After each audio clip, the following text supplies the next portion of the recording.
What is up, world? What is up, world? What is up, world? You are in tune to the Know It All podcast. And of course, you got your usual suspects here. And we are ready to get it in. Show 200, man. Show 200. How you doing, Tate, man? How you feeling? I'm all right, man. I'm just here like every week I'm here, man. It's Sunday. Been a peaceful day. Y'all hear me?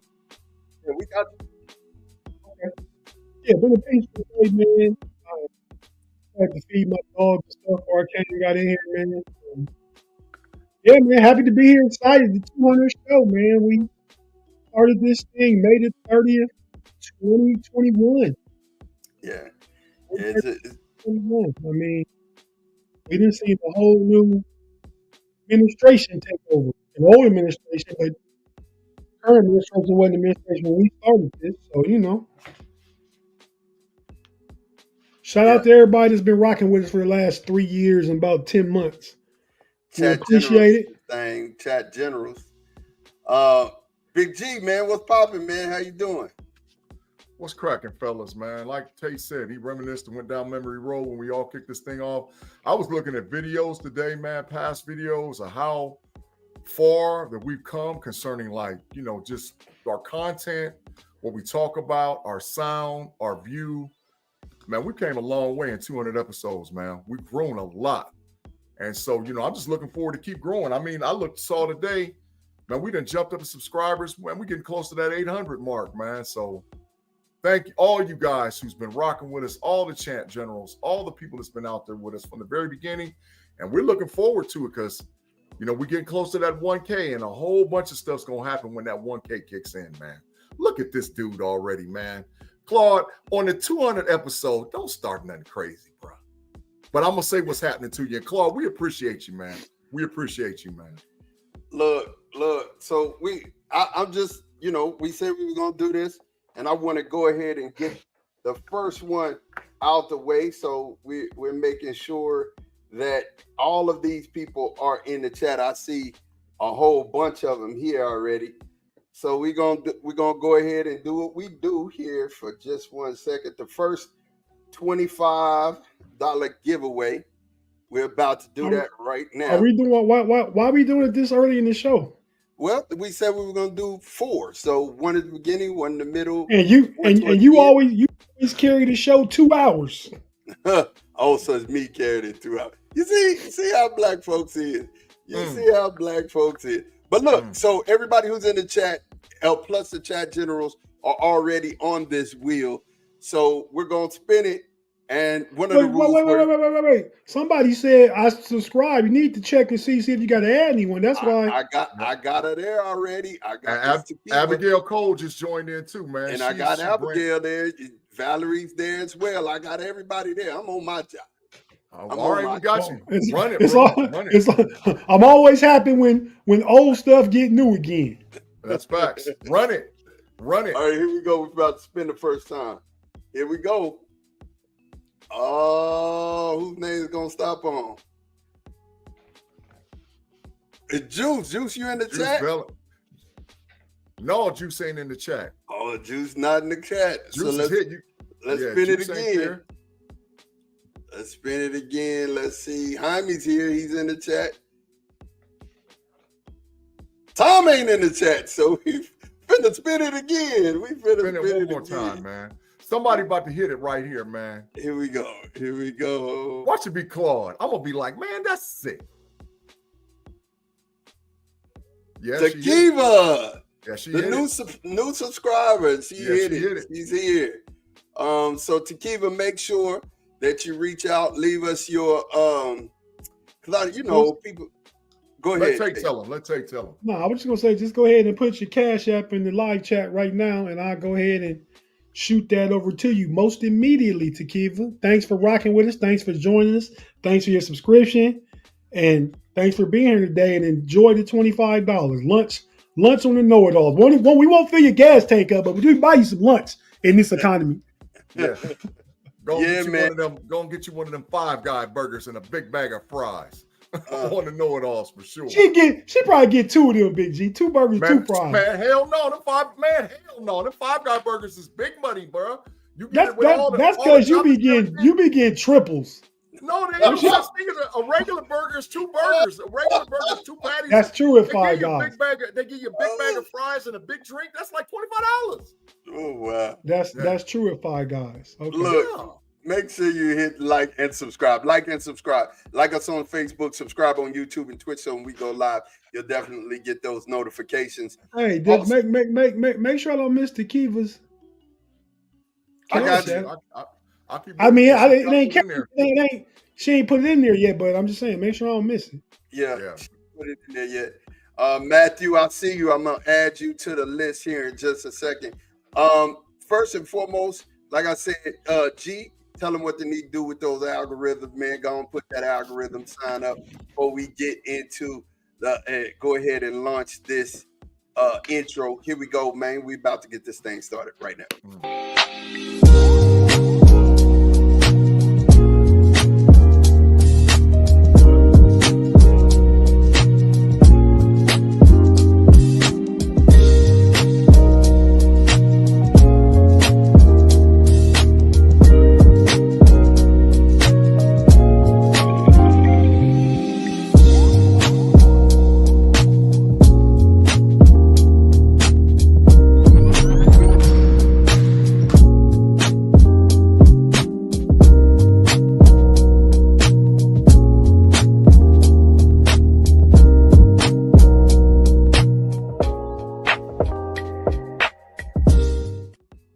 We are back. Adam Vinnick, I see you. I'm going to definitely add your name to the list. One of the things that I want to start off this show with first, there was a tragedy that happened last night.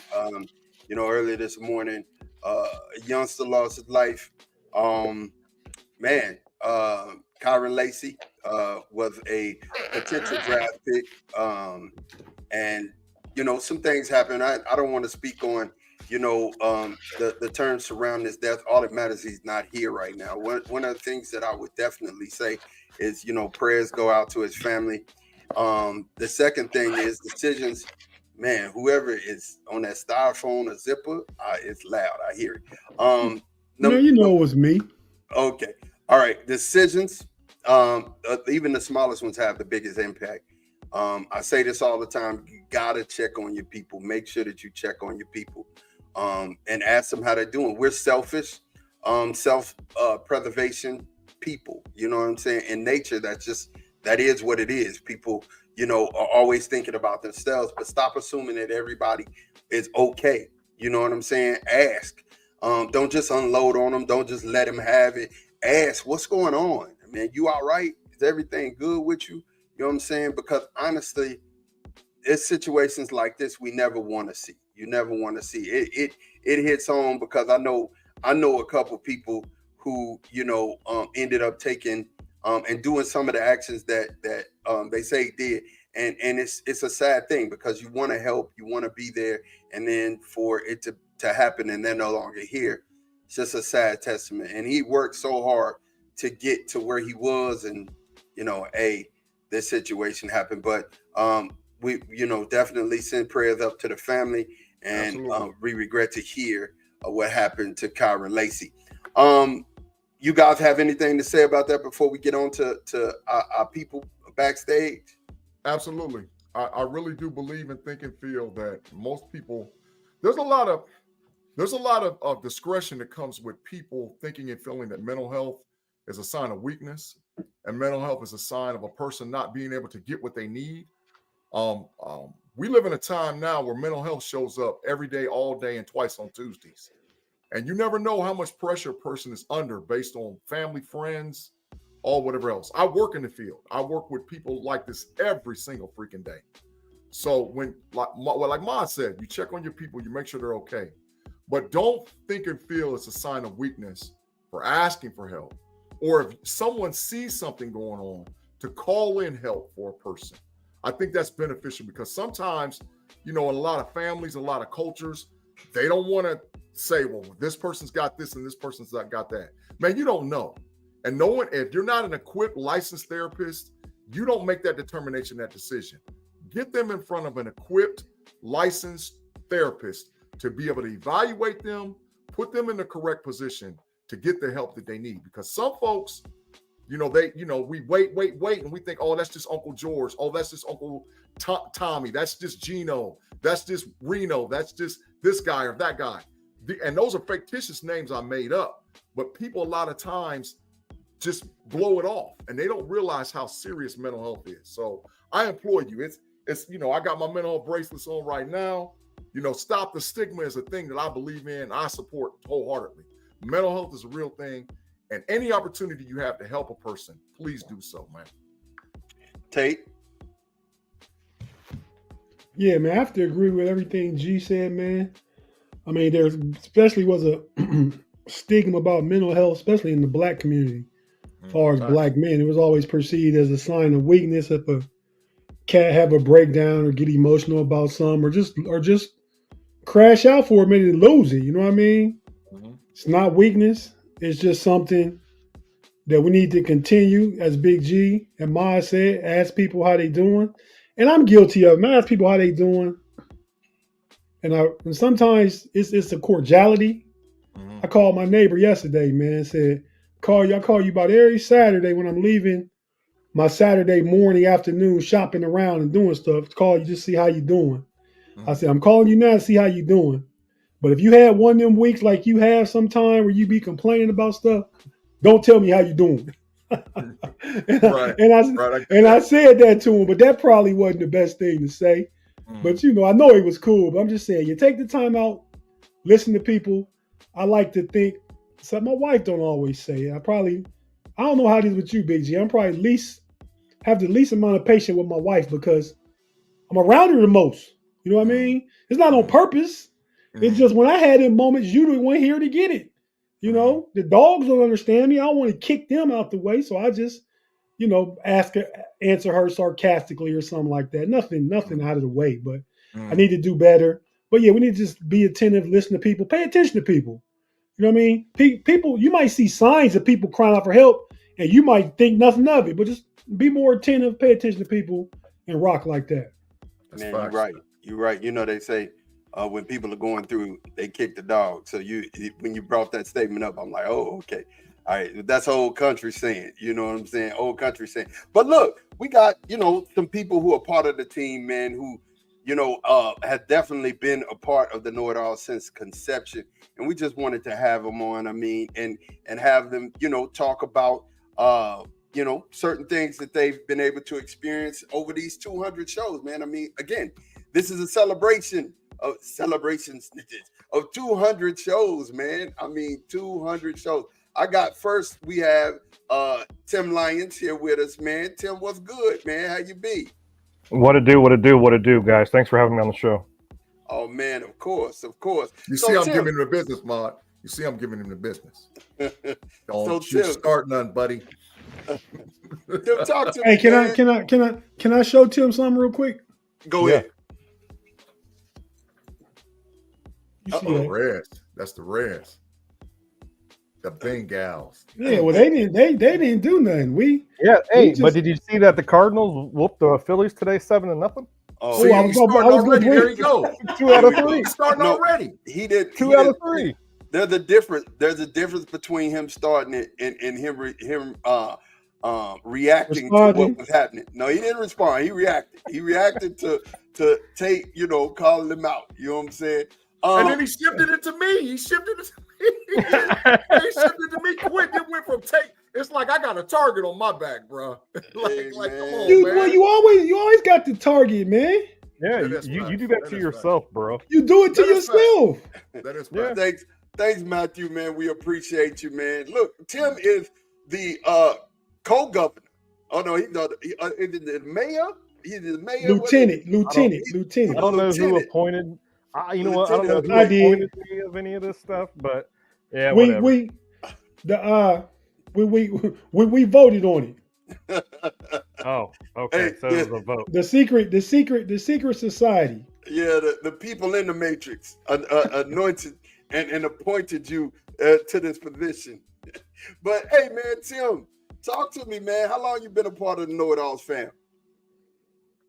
I started watching you guys.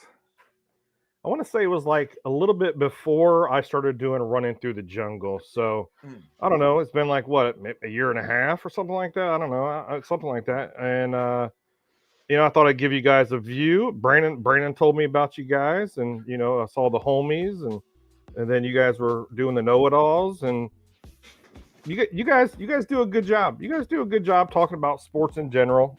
Also, you guys sometimes take it off into the hip hop land of the rappers and R&B and all that stuff, which I love too, because me, I'm a 80s 90s hip hop guy. If you get in my Dodge Ram, it's on 103.7 Seattle, and they play nothing but 80s and 90s hip hop and rap the whole time. Where are you? Where are you in the United States? You're in Seattle. Yeah, I'm a little bit south of Seattle. So yeah, that's where I am. They have a great radio, like I said, like 103.7, and it's just great because they literally play nothing but R&B and hip hop, everything that I grew up on, and everything that Brandon and I would cruise into Monte Carlo listening, and it's what I love, and that's who I am. The Monte Carlo back in the day. Yep. The SS. Whose was it, and what year was it? Brandon had it, and I don't remember what year it was. I think it was like an 80 something or whatever the hell it was. And that thing had, it had a nice engine in it, or was it a Cutlass? I forget what it was. It was some kind of shaft. I thought it was a Monte Carlo, but it was a pretty nice car that his parents got him. All right. Tim, let me ask you a question. Favorite KnoItAllz moment? What was like your favorite moment where you were like, oh, you guys are hilarious, or you guys are really good? Whatever. Just your favorite KnoItAllz moment. Favorite KnoItAllz moment. I think, let's go back to last year's draft. When I was sitting here and I was telling Big-G that, Joe Burrow was a top 2 quarterback, and and he's like, it's not no fun when a rabbit has the gun. Well, this rabbit still has the gun because Joe Burrow's still top 2 in the league. He ain't top 2. He's top 5, but he ain't top 2. Okay. Yeah. Well, we will agree to disagree. Who top 2, Big-G? Josh Allen, Lamar Jackson. There's an argument for that. There's a lot of good quarterbacks. I mean, but Joe Burrow a dog now. I'm not saying he's a scrub, or I'm not saying no, he's a dog now. You're not going overboard with your take like you typically do. And see, Big-G, most people's favorite moment, I'm finding out during this week of marketing and advertising, most people's favorite moment to watch the show is when you say something and you be wrong. We can definitely reel back the time when he said KP8 was him. And he was comping him to Joe Burrow. See, I'm catching strays. That was Tate Big-G. I just you said I said he was a poor man's Joe Burrow. I was on board with you. That didn't happen. Yeah. But Big-G, you just said the other day Steve McNair wasn't one of the top 3 pick. You was wrong with that. That was right. That was just knowledge, though. Anybody can get that wrong. I'll stick up for G on that point. Anybody can get that wrong. At least he was in the first round. But then I said he wasn't a top 3. So you're right, Tate. I did say he was a top 10. I'm just saying it wasn't a big deal. Just something you was wrong at.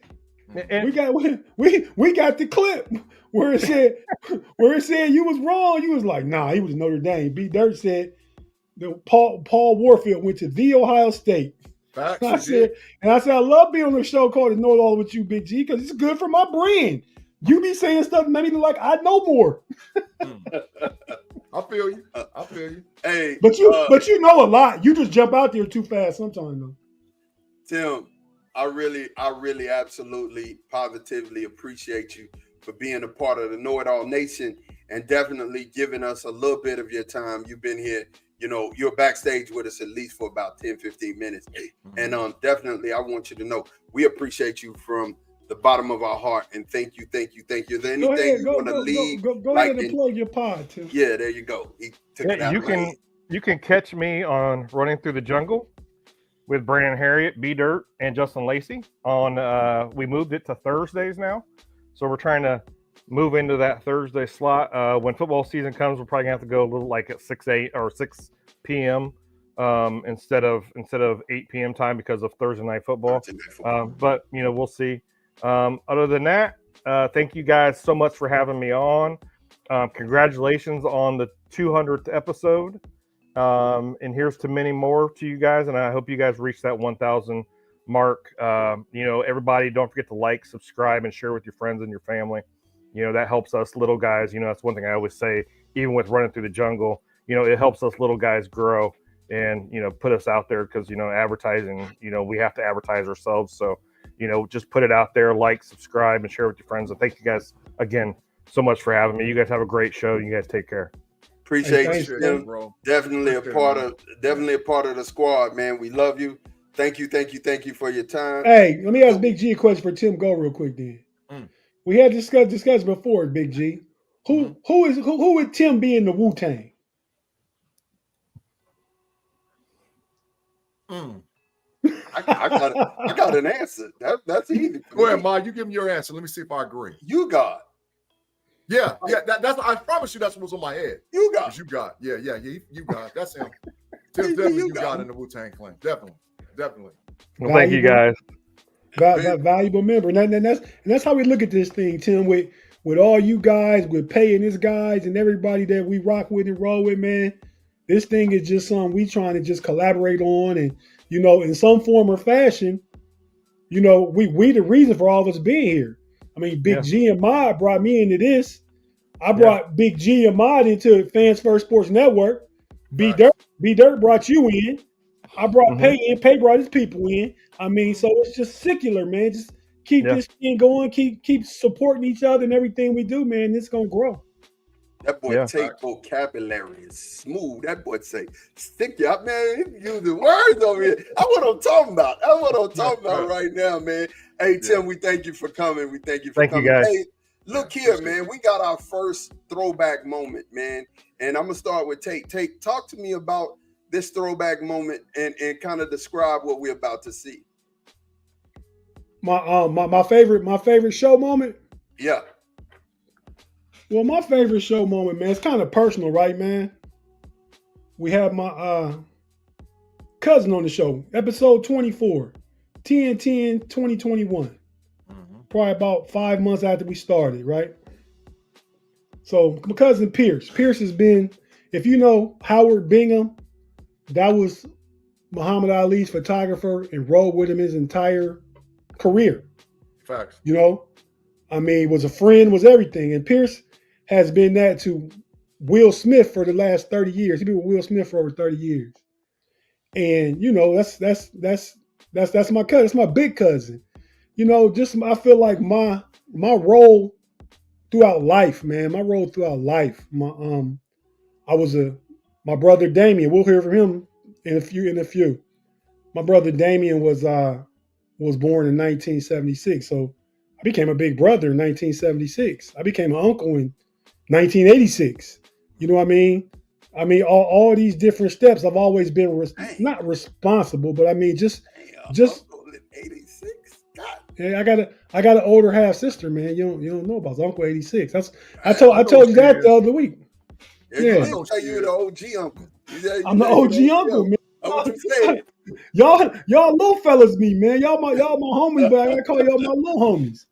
And you reminded me of something else the other day, Mark, when you called and said about that gambling, that money back in the day. Facts.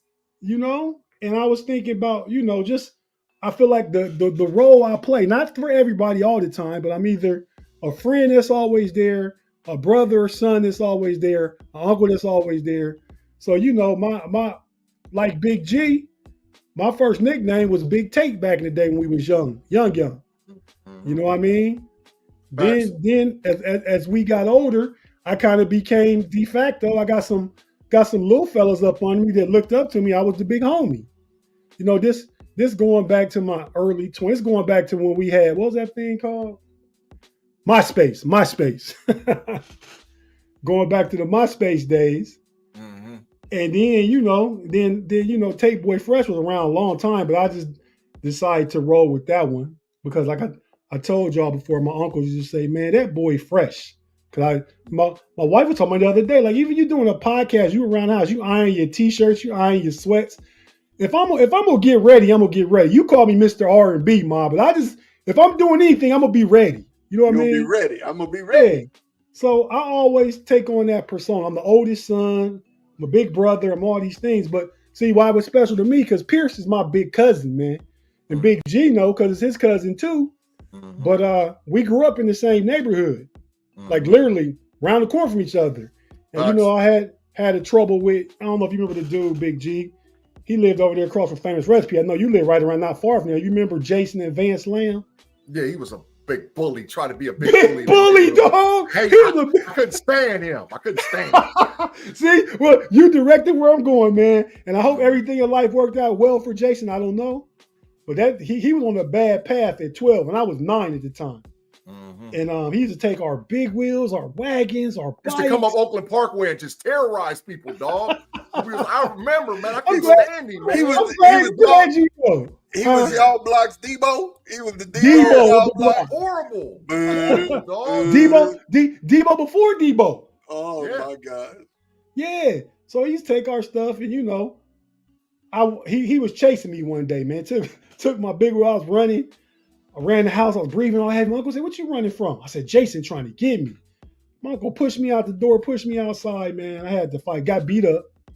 You know what I mean? But I fought. Had to fight. And I never ran from a fight since then. Like I said, I was 9 years old. But Pierce lived around the corner, my big cousin, more Jason's age. Pierce like 3 or 4 years older than me. So I went and got Pierce. No help. He ain't getting none of my stuff back. Pierce was trash. But that, but anyway, man, on that show we did, man, you know, he's gracious enough to be on our show, and hopefully, eventually, you know, hopefully sometime this year, I'm gonna try and work it out with him. We can try and get Will Smith on the show with him too, man. So he wants to come back.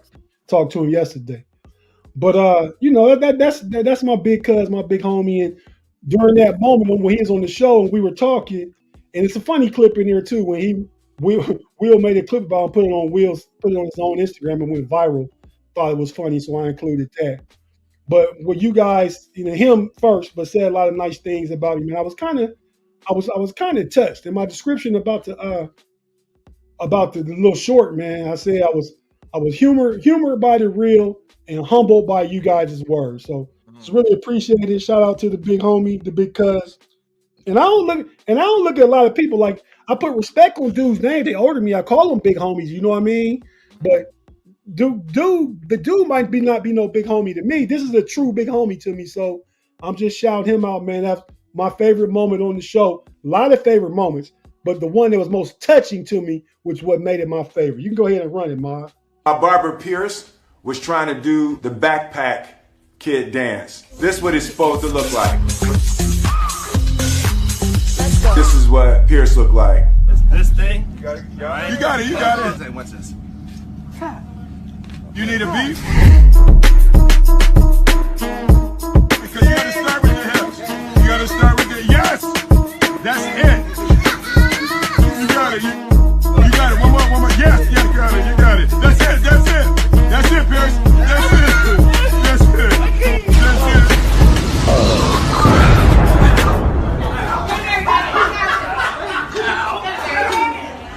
Your gravity, your dance gravity. This is why friends shouldn't let friends dance drunk. You try it. It's not easy. I appreciate you, Tate. I love your journey, man. Your strength and your pursuit of life, man. Yeah.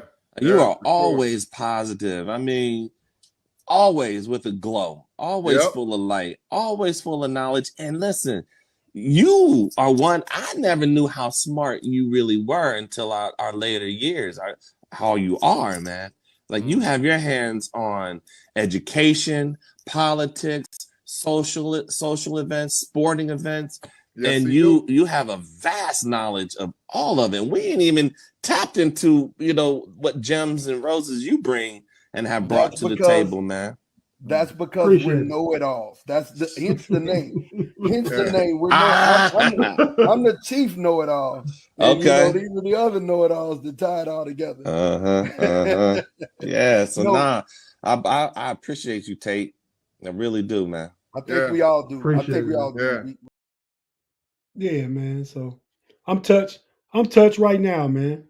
I done seen that thing 50 times at least, man. I'm touched right now. But Unbelievable Yeah. moment, man. Unbelievable You know, moment. I'm gonna say this. I'm gonna say this. You know, I put that up there a while ago, Tate, but you know, thank you for sharing it one more time. I'm gonna say this though, for real. You could tell. I'm glad. First of all, I'm glad your arm's okay, but you could tell like how slender your face is now. You know, from then, how good your health is bouncing back, and that's something I'm excited about, bro. Like just to see where you were then and see where you are now. Face is all slender, and you know your attitude done got all burly again. You know what I'm saying? Feel like you can do something.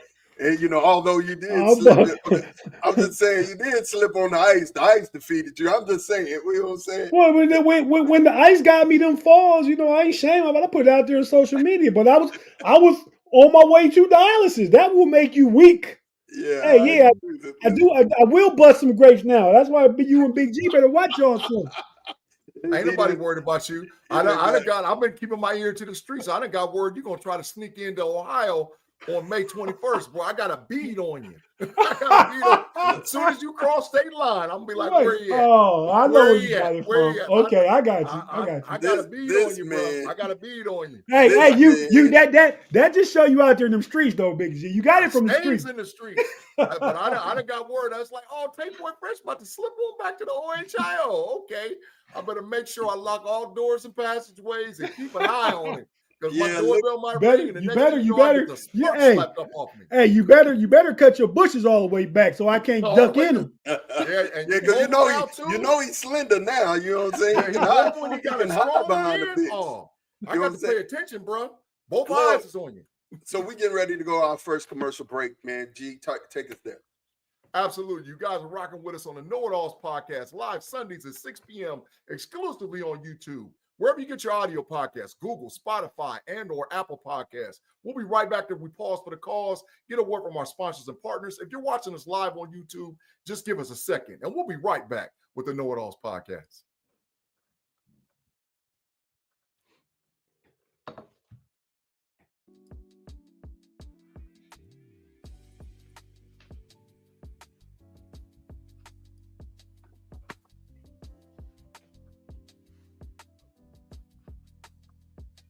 Shout out to the homie Sierra. She's actually one of the better nurses at my dialysis clinic I used to go to.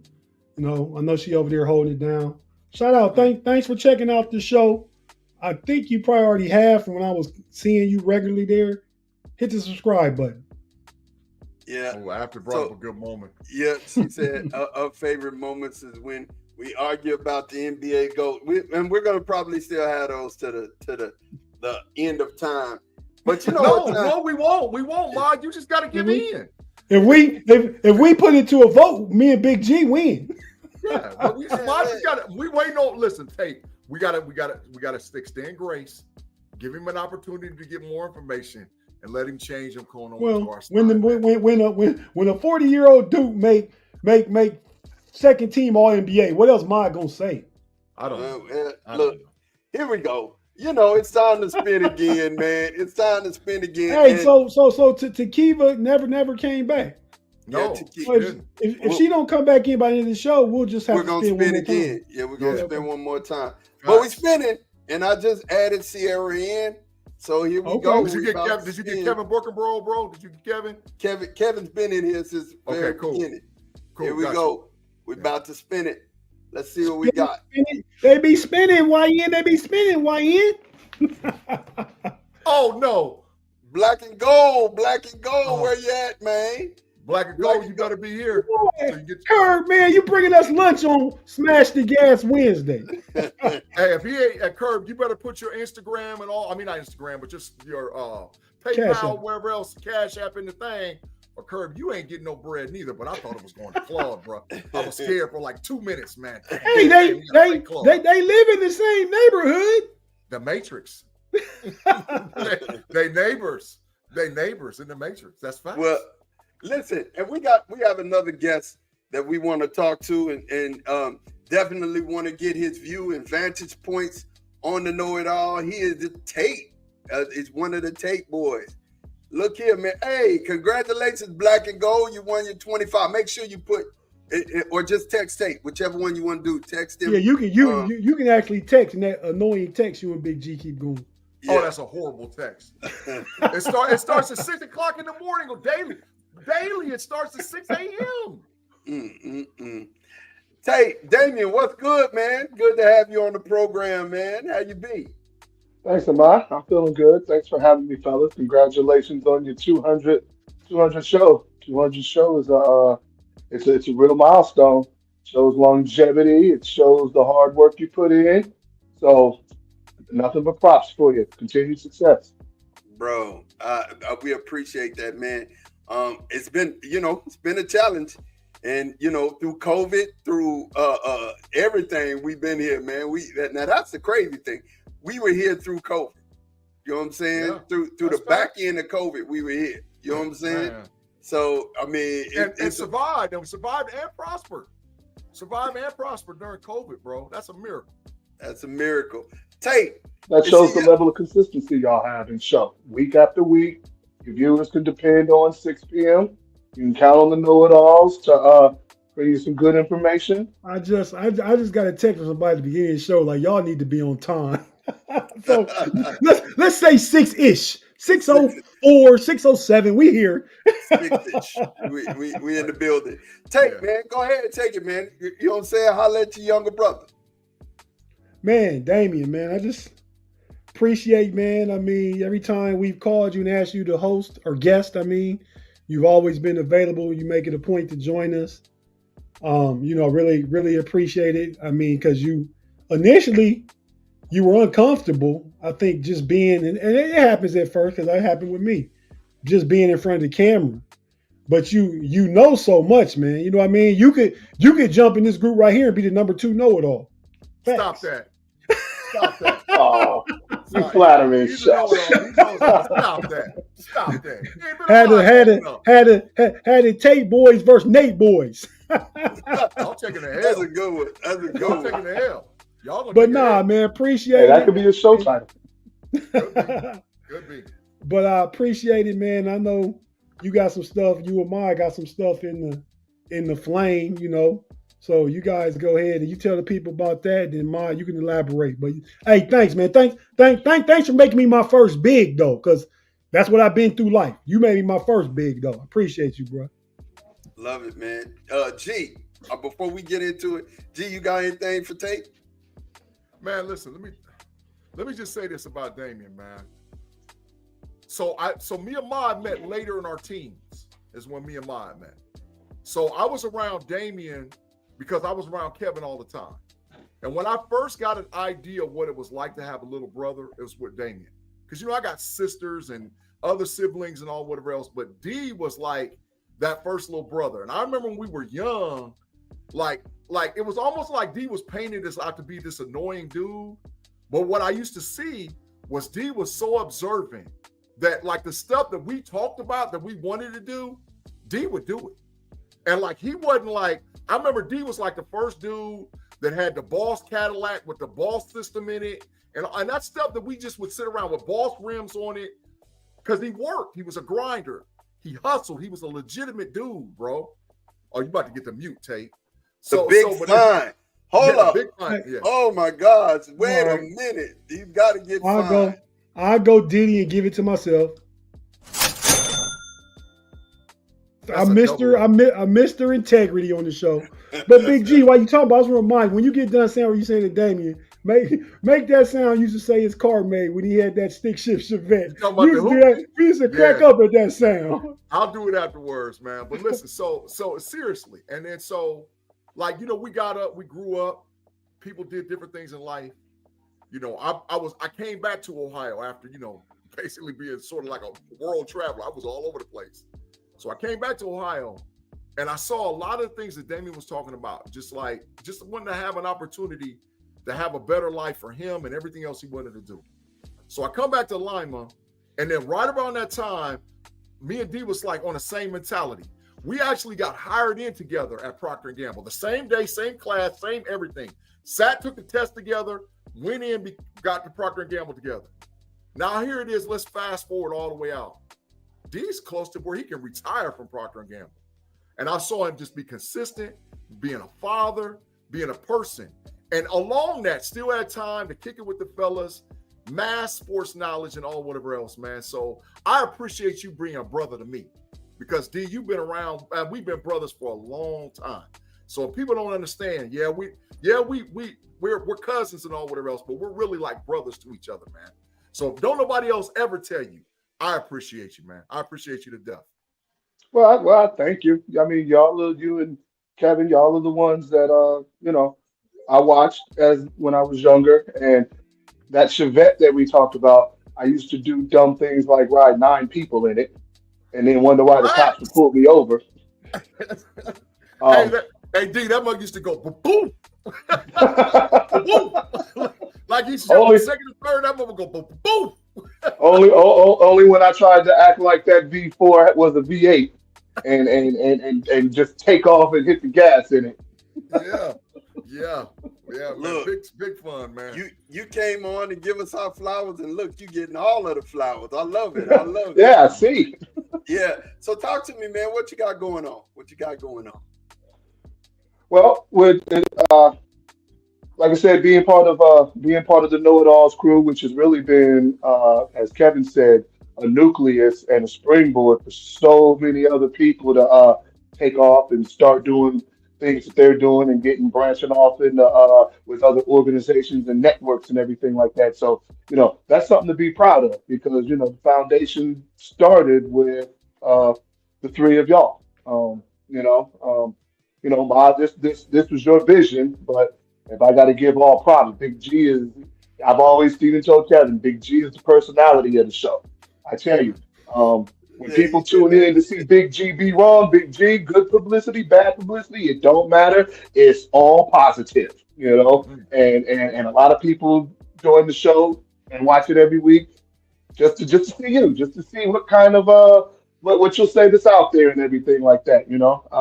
I think my first time when I realized, okay, y'all all had a good show was when it was early on, and I won't go into too much about it because it had to do with Ohio State and recruiting and getting things right and wrong and everything. But that was when each and every one of y'all truly showed that y'all were know-it-alls. And that's when the entertainment and everything came out, is when y'all actually butt heads, have good data behind what you're saying and everything like that, because just your personalities all met from the fact that y'all came up together so many years ago, So, but actually, in hopes of being part of that, we're looking to see about me doing a weekly segment where a few minutes at a time, where I'll get to discuss a topic in the sports world that's personal to me. Could be anything from something going on current, like I've got a lot of opinions regarding the firing of the Denver coach. It could be anything from why my favorite NBA player of all time, Reggie Miller, is who he is. But I just like the fact that y'all allow me to share my angle and my unique perspective on things, and just give me a voice. And who knows, maybe one day I can throw my hat in the ring officially and start my own podcast, and because y'all are really inspired with what y'all do. Like I said, 200 shows a lot of work, and it's a lot of and a lot of longevity. I appreciate that, man. And I'm gonna tell you the truth. Big-G is the personality. He is the personality. He is the character that we all love to listen to, because some of them takes is just ridiculous. They're mind blowing. You just be like, where did this come from? And you know what? Tate, definitely looking forward to just seeing it. And you guys that are out there in chat land, make sure that when it start up, you get an opportunity to check it out. We all 3 are looking forward to just putting some stuff together for. It's just not us. It's not us. Anytime you're gonna have something successful, you have to have a team. You definitely have to have a team. And we're not trying to be singular in motion. We're a whole squad putting this thing together. So I'm excited to see what you're gonna do. We're gonna make sure that we take you up here to the tippy top, Dane. Because really, what I will say about you is on a different spectrum from Tate. Like your stuff, right? You know your stuff, and when you talk about it, it's gonna be pinpoint accurate. No room for arguing, no room for discussion. And Tate is like, he gonna hit you with facts, but there's some wiggle room there. You know what I'm saying? Still might be some opinion inside of it, but yours is just straight up 100% facts. And I love it. I love it. Looking forward to having you here, man. Is there anything else you want to say before we let you go, man? No, I thank you for all of that. And just remember you said that about me when I get to talking about old Go James. Yeah, it's fine. It's Tear his fine. ass out the frame. I'm not gonna argue if it's real, but you know what I'm saying. We all know that the GOAT is Michael Jordan. But that's I gotta ask a question. I gotta ask a question to the crew. Since we asked who Tim is and the Wu-Tang Clan, who is Damien? Who is Damien? That's what I want to know. Because I know who he is, but I don't want to say it. Can I go? Can I say? Go ahead, because I might agree with you. Inspector Deck. So I thought about that, but I Inspector can't Deck. give him that. I can't give him that. He would be what's my boy's RZA? name? The RZA? No, not Master Killer? Capadonna.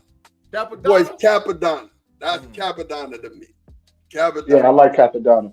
Yeah. Ooh. Had his All own right, so you style, his own swag came in, and everybody was anticipating his albums and everything.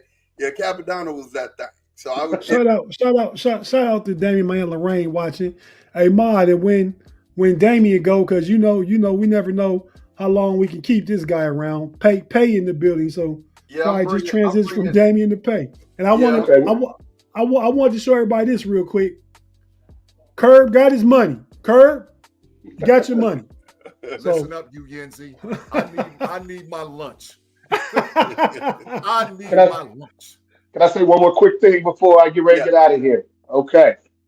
Ahmad, I liken you. I guess we could say you're RZA. Kevin, definitely Meth. Big G, you the chef. Raekwon himself. So anybody in the chat room wanna put their opinion, you think about that? Let me know. Hey, with some of them takes Big G have, I agree with you, but so he old dirty. He old dirty. That Big G. He dirt McGirt. You know what I'm saying? Oh baby, I like you, bro. That's boy right there. Rough, rugged, and raw, baby. Rough, rugged, and raw. Hey, Dane, man, thank you for hanging out with us, bro. We look forward to your segment. I'm excited, and we'll talk some more about it, man. Yep. Well, thank you, gentlemen, and continued success to you all. Yes, sir. And you know what it is, man. You know what it is. Oh my God. There he is. Payday. What's good, man? Hey. What's happening, fellas? This guy. Look at this guy, man. First of all, he got them Cool Modi shades on. You know what I'm saying? That brother Cool, and look, sitting in the sun on his patio. I ain't mad at you, brother. I ain't mad at you. Is that Shy or that ATL? That's somewhere else. You think this is Chicago? Gotta be ATL. Hey, the hood you was riding around the other day, it could be Hyde Park, Lincoln Park. Yeah. Not early April. It don't look like this. Okay, not that green. I got it. Out here, no coat, no hoodie. Nah, this is not Chicago. Yeah, and like I have to say, it's green. It's green. Tim Lyons said ODB for sure. And Jaime said, no, Big G is definitely the chef. No, I agree. He mixed things up. He keep it cooking. Yeah. Look, so Pay, man. Look here, man. Look, I'm glad to have you here. Pay, first and foremost, tell the people what you do, but so we don't want to forget that. And then we'll talk some know-it-alls here, man. Pay coming in from the Frustrated Chicago Sports Fan channel. I am, what would you call me? Like in a satellite or a neighboring planet to the know-it-all? The moon. Put it like that. You guys are the planet, the sun. I'm just a circling asteroid around this great galaxy that you guys are. Why do you call it the Frustrated Chicago Fan? Are you started it because you were frustrated, or is that the reason why you made it, or just like I'm talking to the frustrated fans? Well, being a fan of most Chicago teams, you would leave you frustrated. That's big facts. You're going to be frustrated in an anger sense. You can be frustrated in a sense of that you have blue balls. So it's something like it's some of a mixture of both. Wait a minute. Did he just say it? Pay is wild, man. Look, hey, man. Wild. Man, we got him out on the deck. I know he pulling on something. He's drinking cognac. I already know. Yeah, this Pay McAfee. You either get Pay McAfee or brown bag pay. That's a brown bag. He got some cognac somewhere close to him, and he got a nice stogie sitting out on a nice day in Atlanta. Yeah, this is a brown bag. Raleigh. I'm in Carolina. Oh yeah, well, it's even nicer there. Yeah, look here. Look at here. So, favorite know-it-all moment, bro. What's your favorite know-it-all moment? Oh man, there was one. Don't ask me what kind of episode it was, what number episode it was, but it was one I checked in, and you all were giving it. You all were giving Mod a hard time. Oh, that's not even better. They were giving Mod a hard time about no Diddy. Dallas had disappointed you yet again. To the point where I think you said, you know what? I'm just gonna walk off the set. I found that was really comedic to me. There's been other ones. I love you all's fantasy football primer show. I got to check in and let you all know, like, hey, you got your spot on there. You're off debate. You're off base here, G. But all in all, it's great Sunday afternoon television.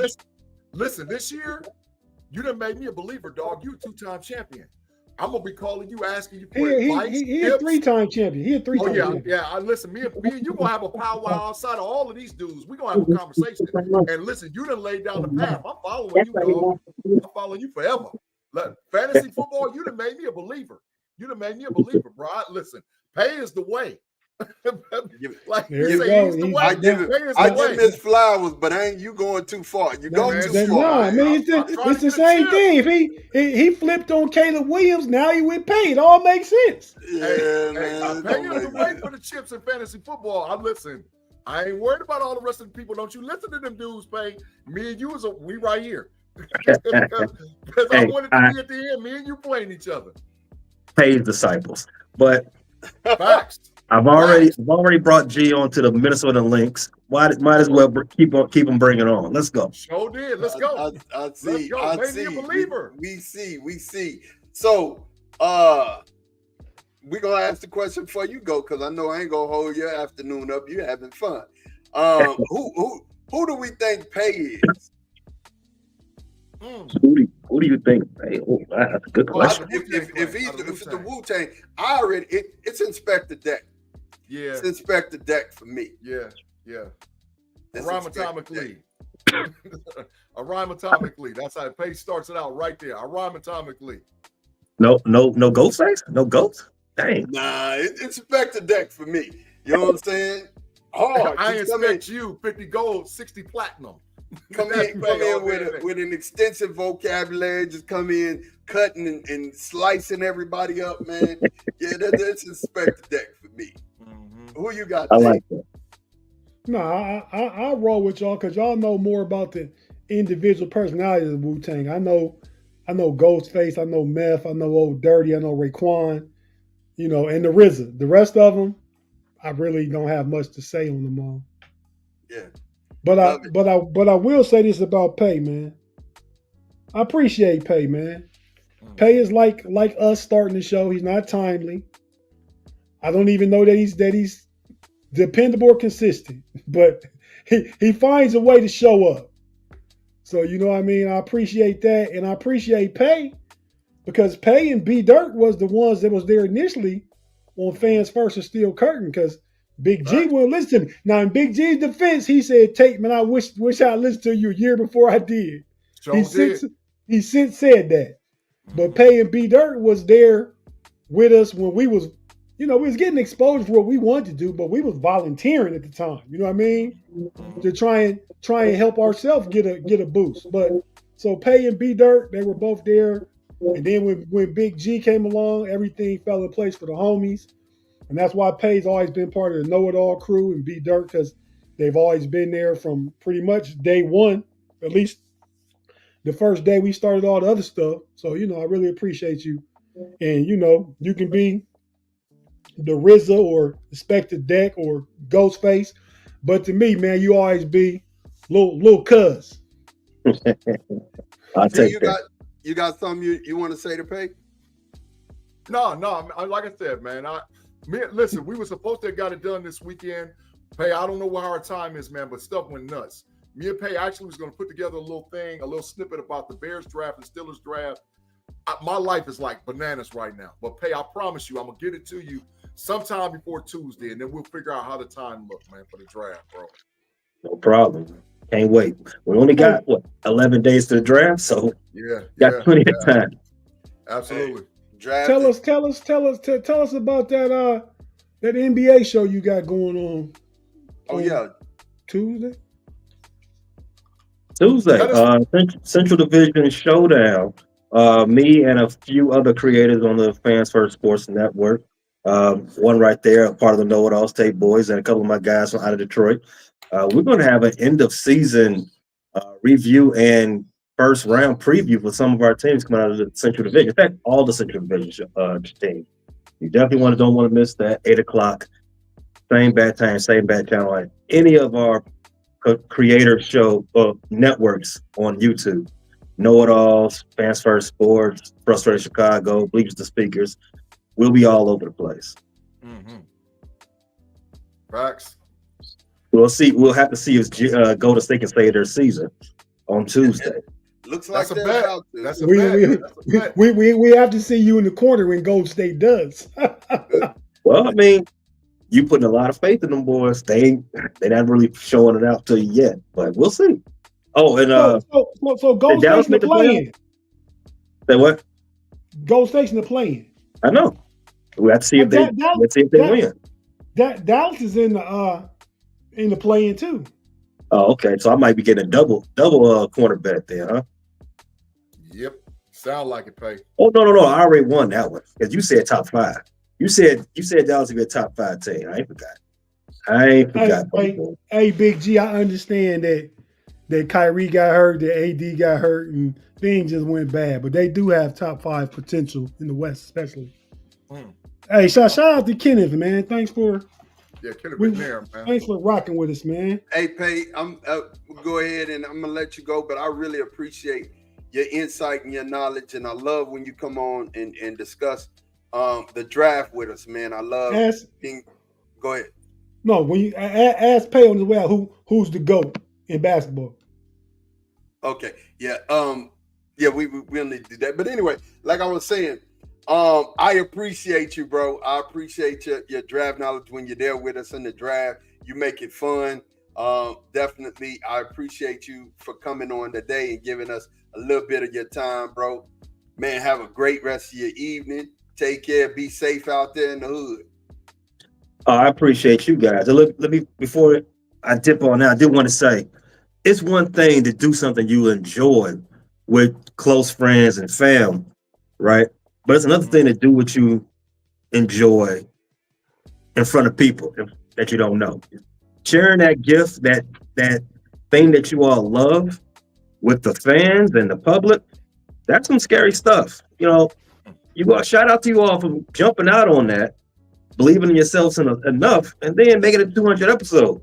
A lot of podcasts, a lot of shows don't make it that far. So make sure as you're celebrating everybody else, me included, and everybody in the chat thanking him, thank yourself. Pat yourself on the back. Give yourself a round of applause. Man, we appreciate that. Appreciate it. Thanks, For Faye. real. Thank you, man. We appreciate that, man. No Absolutely. doubt. Well, I'm gonna let you all go ahead and finish celebrating and enjoying your 200 show. I'm gonna be in the comments. I'll hang up and listen. All right, bro. All right, man. Look, man, y'all know what time it is, man. We finna go ahead and spin that thing again. We had Kenneth join, so I added Kenneth to the wheel here, man. We finna go on and spin it. Who you got, man? Who you think is gonna hit on? Claude. It would just be perfect for Claude to get Claude. It's gonna hit on either Kenneth or Jaime. I think Brother Man or Tim. Watch. Here we go. Let's go. Let's go. Watch that Claude come up. Look at the Claude. What did I tell you? Claude. What did I tell you? It's Claude. G-Stradama stays with it, bro. Claude Bishop gives me 25. We got to give him 25, man. Now when I get the prediction right with the 10 dudes, the 10 running backs going for 67, he just giving our money back. Stop that, Claude. Man, I can't believe it, man. That I had to be G-Stradamus to tell you. I knew it was going to hit Claude. Claude. Claude, man. The old Matrix General. Put him in the Matrix for hitting the thing, man. Put him in the Matrix. Put him in the Matrix. He don't go to the Matrix for that, man. He don't go to the Matrix for that. Man, come on, man. Claude, you better claim your money, bro. You better claim your money, because I promise you, we gonna hurry up and put you to the back of the line. I promise you, bro. I promise you. Hey, but you know what time it is. Real quick, we have to pause for the calls, do a commercial, man. Talk to him, G. Man, thank you guys for rocking again. Once again on the KnoItAllz podcast, Sundays live at 6 p.m. on YouTube, and you can get all your audio podcasts wherever you get them, Spotify, Apple, and or Google, on Fans First Sports Network, because that's where the audio is for the KnoItAllz podcast. If you're watching this live on YouTube, come on back for the back half of the shenanigans going on with the show. Just give us a second, and we'll be right back with the KnoItAllz podcast, man.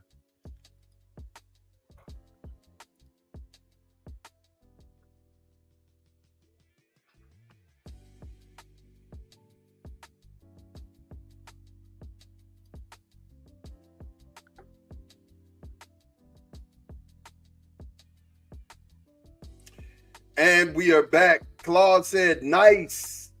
Claude won hit 25. It's boats plus 5. If you're playing dominoes, you know what that is. Boats plus 5. You know Did he put it in the live chat? No, he didn't put it in the live chat. Yeah, he got to put a snap. He did respond, though. He got to put a snap. But we need to play dominoes again, man. Man, we need a sit-down session, bro. No. Yeah, we do. No. Yeah, we do. Never playing dominoes with you again. It wasn't my fault. You handed me my only 2 losses that I've had in a long time, bro. They cheated us. They cheated us. Well, man. my uncle, my great uncle cheated us. There's no lie about that. He cheated. They cheated. But Elder Maxwell didn't cheat. And Yes, you know what I'm saying? Elder Maxwell didn't cheat. Elder Maxwell, he had a hit out on me. And so he was mad. He had a hit on me, man, because I was talking crazy. So he put the hit out on me, man, and then that sort of forced it, because I'm not gonna take it, so I'm just gonna, slide it around the corner. I got it. Real quick about the Joe Milton trade, I think it was an excellent trade. I think it was an excellent trade. For pick number 174, we got Joe Milton, who is a worthy backup. I think in the system he's gonna be good. I ain't saying he just, like Shady McCoy said, that was the dumbest comment I ever heard. Talking about Dak should just pack up his house. That's dumb. Like who? Yeah, but as far as you think Dak gonna finish his contract in Dallas? Yeah, he's not. Yeah, I'm gonna tell you why. 2 reasons. That's a hot take. 2 reasons why. Those babies, the 2 babies, he got one in her stomach, one he got right now. Yeah, no, he's staying in Dallas to finish his career. She's from Texas. He's from he built his life here. Yeah, no, he ain't leaving. He got a no trade clause. Yeah. That's why then. That's why. Okay, yeah, all right. It's not because Dallas gonna choose to keep him. He gonna choose to stay. Yeah, it's because he's gonna choose. Absolutely right. You got that right. Now, G, let me see here. He said, Claude said, I want guys to get $5 bills and give it to the first homeless people that you see. Man, that's good. That's good, That's man. good. That's good. Absolutely. Hey, man, Claude, you get a Matrix pass the next time you on, man, because hey, man, that's what I'm talking. Now, but Steven, you go right back to the Matrix again because you said you were starting to think that the wheel was fixed. So now I was trying to let you out of the Matrix, and you got to cut up and go back again, bro. Get back in the Matrix. Claude, I give those guys stuff, man, and those ladies, those women, when it's on my heart, man. Come out the store, the gas station, riding down the road, and they standing out there with a sign. You know what I mean? This is something that we want you to have, man. You know, you always show up, you always super chat when you can, all that stuff, man. You want something from the KnoItAllz, man. Send your cash app so I can send you this bread, man. Yeah, man. So far, yeah, because that'll be the only one. So that's one person who has not claimed. Yeah, one person. Two people. One person who hasn't claimed. We spent the wheel 3 times, but one person haven't claimed. So facts. And that was So if the keeper don't show up, we gotta do the last spin. The last spin is for whoever left still. Yeah. Yeah. Okay. So G, this is your moment, bro. Go ahead and introduce this to us, man. It's your favorite moment from the show. Let me be honest, man. It was without me being like to like really go into it. Every moment, to be honest, was my favorite moments. Listen, sometimes y'all just don't know. That's why we're gonna let y'all into some of the backstage stuff once we get to 1K. But some of the backstage stuff you guys don't want to see, because when I'm telling y'all we fight and fuss, we go at each other. Listen, sometimes it's ugly. Let me give him a prelude, Big G. They're not gonna want to see next time we backstage, and Maya got to tell me how he picked himself to go last with his moment. Yeah, he got to explain that because we ain't talked about it. But go ahead, Big G. That's facts. But yeah, we go at it, man. We really do. But at the end of it, I think we're all proud of each other. I think we all support each other. And there's no way in hell we would have made it to 200 shows. Is at the end of the day, we didn't come and see it. We've had to apologize to each other. There's some things that we probably wish we wouldn't have said to each other. But at the end of the day, we all forgive each other and we all love on each other. So it was hard to pick. That's facts. It was hard to pick a moment, bro. I'm being honest, because every time I get an opportunity to sit down on a Sunday, I'm dealing with my brothers, not brother. Rod is my biological brother, but Kevin is my brother. We've been like brothers since we were little kids, man. And so to sit down in front of literally thousands of people, we got like 800 members, but man, on all the platforms that I'm a part of, Fans First Sports Network, Steel Curtain Network, Steelers Almighty, over here on the KnoItAllz, like this is home, you know. So it's more like a family reunion, getting together, you know, that type thing. And Sundays, y'all don't realize, and I don't think I've ever told mine to take this ever. Sometimes y'all my peace. Even though I get in, and because life, man, is rough. Life is hard, man, to deal with. And so sometimes when I come on a Sunday, the peace I get is just chopping it up with you two, man. And y'all, I've never told you guys that publicly, but I promise you it means a lot. More than what you realize. Because I can come away from being a dad and a father and responsible and all, and I can just sit and just be G. And that helps a lot, man. That helps a lot. Hey, Big G, I feel the same, man. I mean, even, and like you said, man, we all get into it. Me and you last got into it about 2 months ago. I mean, got into it. I had to call you when we had to apologize to each other. Showed it. And guess what? Same thing with me and mine just this week. Yeah, listen, I'm going to tell get like that sometimes. I'm going to tell mine in private, but I'm going to publicly apologize for you, bro. I was wrong as 2 left shoes. So I was wrong, and I'm telling you that wholeheartedly. Because me and Ma got into it last week or this week. My days run together, and I was wrong. So I'll say it publicly, and then privately, I'm going to get the, I love you, bro. I love you and hug you and stuff like that. So that's, you know, that's the good. Hey, man, we brothers. We can do that for each other, man. Get out here. Yeah. But that was too much, though. That part, Ma. That part, you want him doing that on you, mine? Yeah. Man, listen, I'll pull that hat back. I'll pull that hat back. No, Diddy. You got to chill. Yo, before G, wait. Before G gets to his clip here, I will say that our dad used to hold us down and lick a whole face. That was nasty as hell, dog. He did He it. used to do that. That was nasty. He I did hated it, that. dog. But I'm Held us talking down. about, And he I'm was a talk- smoker. That Yeah. was the thing that really got you. You hell nasty butt tongue. I'm talking about like when you see the guys in the Wu-Tang and when Ghostface and the chef and they kissed it, man. Them brothers love each other, man, and they used to hate each other. If you know their backstory, they tried to do some strange stuff to each other. So they did, bro. So yeah. I'm a line stepper, Kenneth. And if you start some, and that's a perfect segue into my favorite moment, right? Listen, one of the things we got to do is do a spinoff show, right? For this podcast. And Smash the Gas is my thing, bro. Because I get to go in there and I get to deal with the Yinzies. And I don't got to be politically correct and all whatever else. So I'm going to tell you a little bit of something about this when you see the clip. And it's going to lead right into the clip about, I can't do a show without my Ohio State Buckeyes. And us getting the chip. So, it's a good day for my clip, man. So these are my two moments that I had to pick out. Big G always ain't seen this clip because the clip flipped around. Oh, but if you didn't have an Android, you would have seen it. Here we go. Trash. Trash Android. Garbage. Hold on. You a football mind, G. Would you ever call that on the one? I don't know. I don't want to go into the mind of Steve Sarkisian because for me to try to understand some of the stuff he does, can't do it. I just understand and know he was out-coached. And because the first move was Steve Sarkisian refuses to get an offensive coordinator. He refuses to. Ryan Day was there until he understood that he had to grow up and get an offensive coordinator named Chip Kelly. Also, Steve Sarkisian thinks and feels that he's smarter than other teams that he runs up against. And he's just not. The scheme was put together to stop them. And the reason I say that is your dog quarterback was sitting on the bench. The guy you should have had in the game that could have got you a first down and could have got you a touchdown, his name is Archie Manning. And he refused to put him out there on the field. Now, there's some say that he might be hurt and all whatever else. I don't think so. I think with that down and distance and with the game on the line, if the kid has a helmet, put him in the game and give him an opportunity to run. But you did notice that he didn't have a helmet. That's the big I don't know. I wasn't looking on it.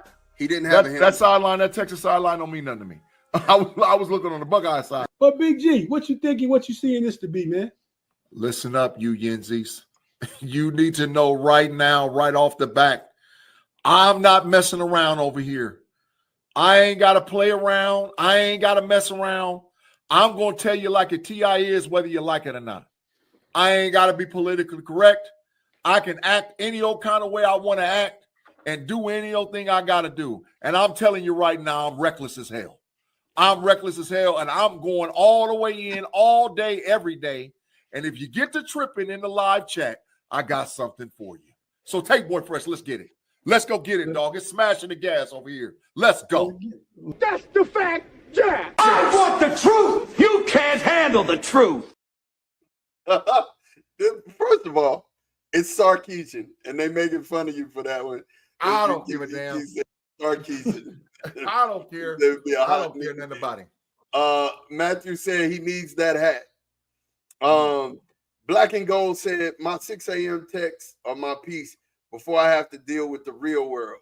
Hey, well, it's curved piece. It's my interference. I tell you guys, I don't have to get up and clock in no job currently.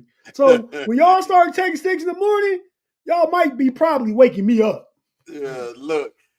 Kevin said, man, if y'all could get the whole fam on one show, it'd be greatness. Usually that happens around the draft. I don't think it'll happen this time because B-Dirt won't be able to attend. No. Thursday we're gonna do it, man. We ain't had a chance to talk to you. We're gonna do it on Thursday. Okay, well then we'll all be there. But usually it's the draft, and we're excited about that. I love that show. That's one of my favorite shows. I love doing the draft with these guys because believe it or not, they know what they're talking about. You know what I'm saying? And G has done his homework. And by the time we get down to the actual draft picks, you'll hear people. I ain't Tate even pinned the tail on the donkey a lot. Like, yeah, they finna go this way. And then, they go that way. And we talk about it. We talk about the picks. So we're here the whole night, man. we're here the whole night on the draft, so it is what it is. Usually we go day 2 and day 3. We're not going to be able to do that this year. Mm-hmm. We're definitely doing that first day, and I'm looking forward to that. Totally, wholeheartedly, 110%. Right now, we're still looking for Takiva. Takiva, if you are in the chat, make sure you say something. Please say something, because we're going to get ready here in just a minute to start winding this thing up, and we want you to get your bread now. You want it fair and square, so we want you to get your bread. Now, let me address something. First and foremost, I thought I was doing the team a favor by me just going ahead and letting everybody else go first. And all of a sudden, the Tate talking about, I didn't know. Big G. When you have a concert with a group of artists, who go last? The headliner. Thank you. Mm-hmm. I wasn't even thinking like that, bro. Okay, you do music. You know about that. I wasn't even thinking about that. I was over here making sure we had all the names on the wheel. That's what I was doing. I feel like my moment, not that it was better, it was just more personable. It was more touchy. You guys got sports takes. We do that all the time. I stepped out my box. Did you really have a box that you stepped? I don't know that you had a box. You know what I'm saying? You might have stepped out of your closet because you had. Well, no, that's the wrong one to use. Stop that, Mom. No, I was actually finna give him a comment because the boy got some clothes. Boy was finna wear a suit on. Tate Boy Fresh, you don't know. Tate Boy Fresh clean as he was about to wear a suit on the. He was about to wear a suit on this thing for real. Big G went old school. He's clean as a board of health. Tate Boy, listen. Tate Boy Fresh got it, bro. He got that. Rob Lightfoot just showed up in the chat. Rob. Yes, sir. Roy won the Masters. He did. Roy McIlroy. Congratulations, Roy, for winning the Masters, man. You came behind. You was a dark horse. You was getting punished. And all of a sudden, you came back and did what you needed to do. Rory McIlroy won? Yep, sure did. Good for him. Yeah. Hey, Ma, you watched that boxing last night? No, I didn't get a chance to. Oh, that Jerron Ennis, the truth. Yeah. I didn't. The reason why I didn't get a chance to is there's a whole bunch of tariff talk going on. I forgot when Pay was here, man. And there was a whole bunch of tariff talk going on, and I really have been overwhelmed this week by the tariff. Because people worry about the iPhones going up to $3,500. Well, I don't know what they worried about, but I know that's what they worried about. I don't know what they're worried about because I can't talk about that, but I'm just saying I was overwhelmed with the tariff talk this week. Well, you know what I'm saying? The tariff talk is if the current administration bring Apple over here to make apples over here, Apple's going to be 2-3 times as more expensive as they is now. There's your talk. There's your concern with your customers. Hey, and I will say this, and in all fairness, like y'all don't know, I've been privy to some of the things where Ma gets a call. Oh, hey, so we gonna move off of that because honestly, I don't know what you guys are talking about. Okay. So we're moving on to the next thing. I was overwhelmed with tariff talk. Hey, I want to say this for Pay. I'm gonna show y'all too though. What? Got this right here. Time to pull it out. The broom. The old broom. Y'all sweeping them? The Reds swept the Pirates. Well, they Pirates trash though. Okay, but we swept them. If Pay get his wish and Chicago make it to the eighth seed, they about to get the broom too when they play the Cavaliers. You think they're gonna sweep them? Big G, I got the broom out. And if they play Chicago, I'm willing to bet you corner time and $10 or $20, and I got to win all 4 games. On what? You want me to ride with Chicago? You just asked me they gonna sweep them like they're not gonna do that though. I'm not listening, man. I'm not touching Chicago with a 10-foot pole. Them boys trash. I wouldn't dare touch Chicago. Now I'm not betting. I lightweight. I'm still a Cavs fan. I just came over there from the Knicks, man. I'm still ain't.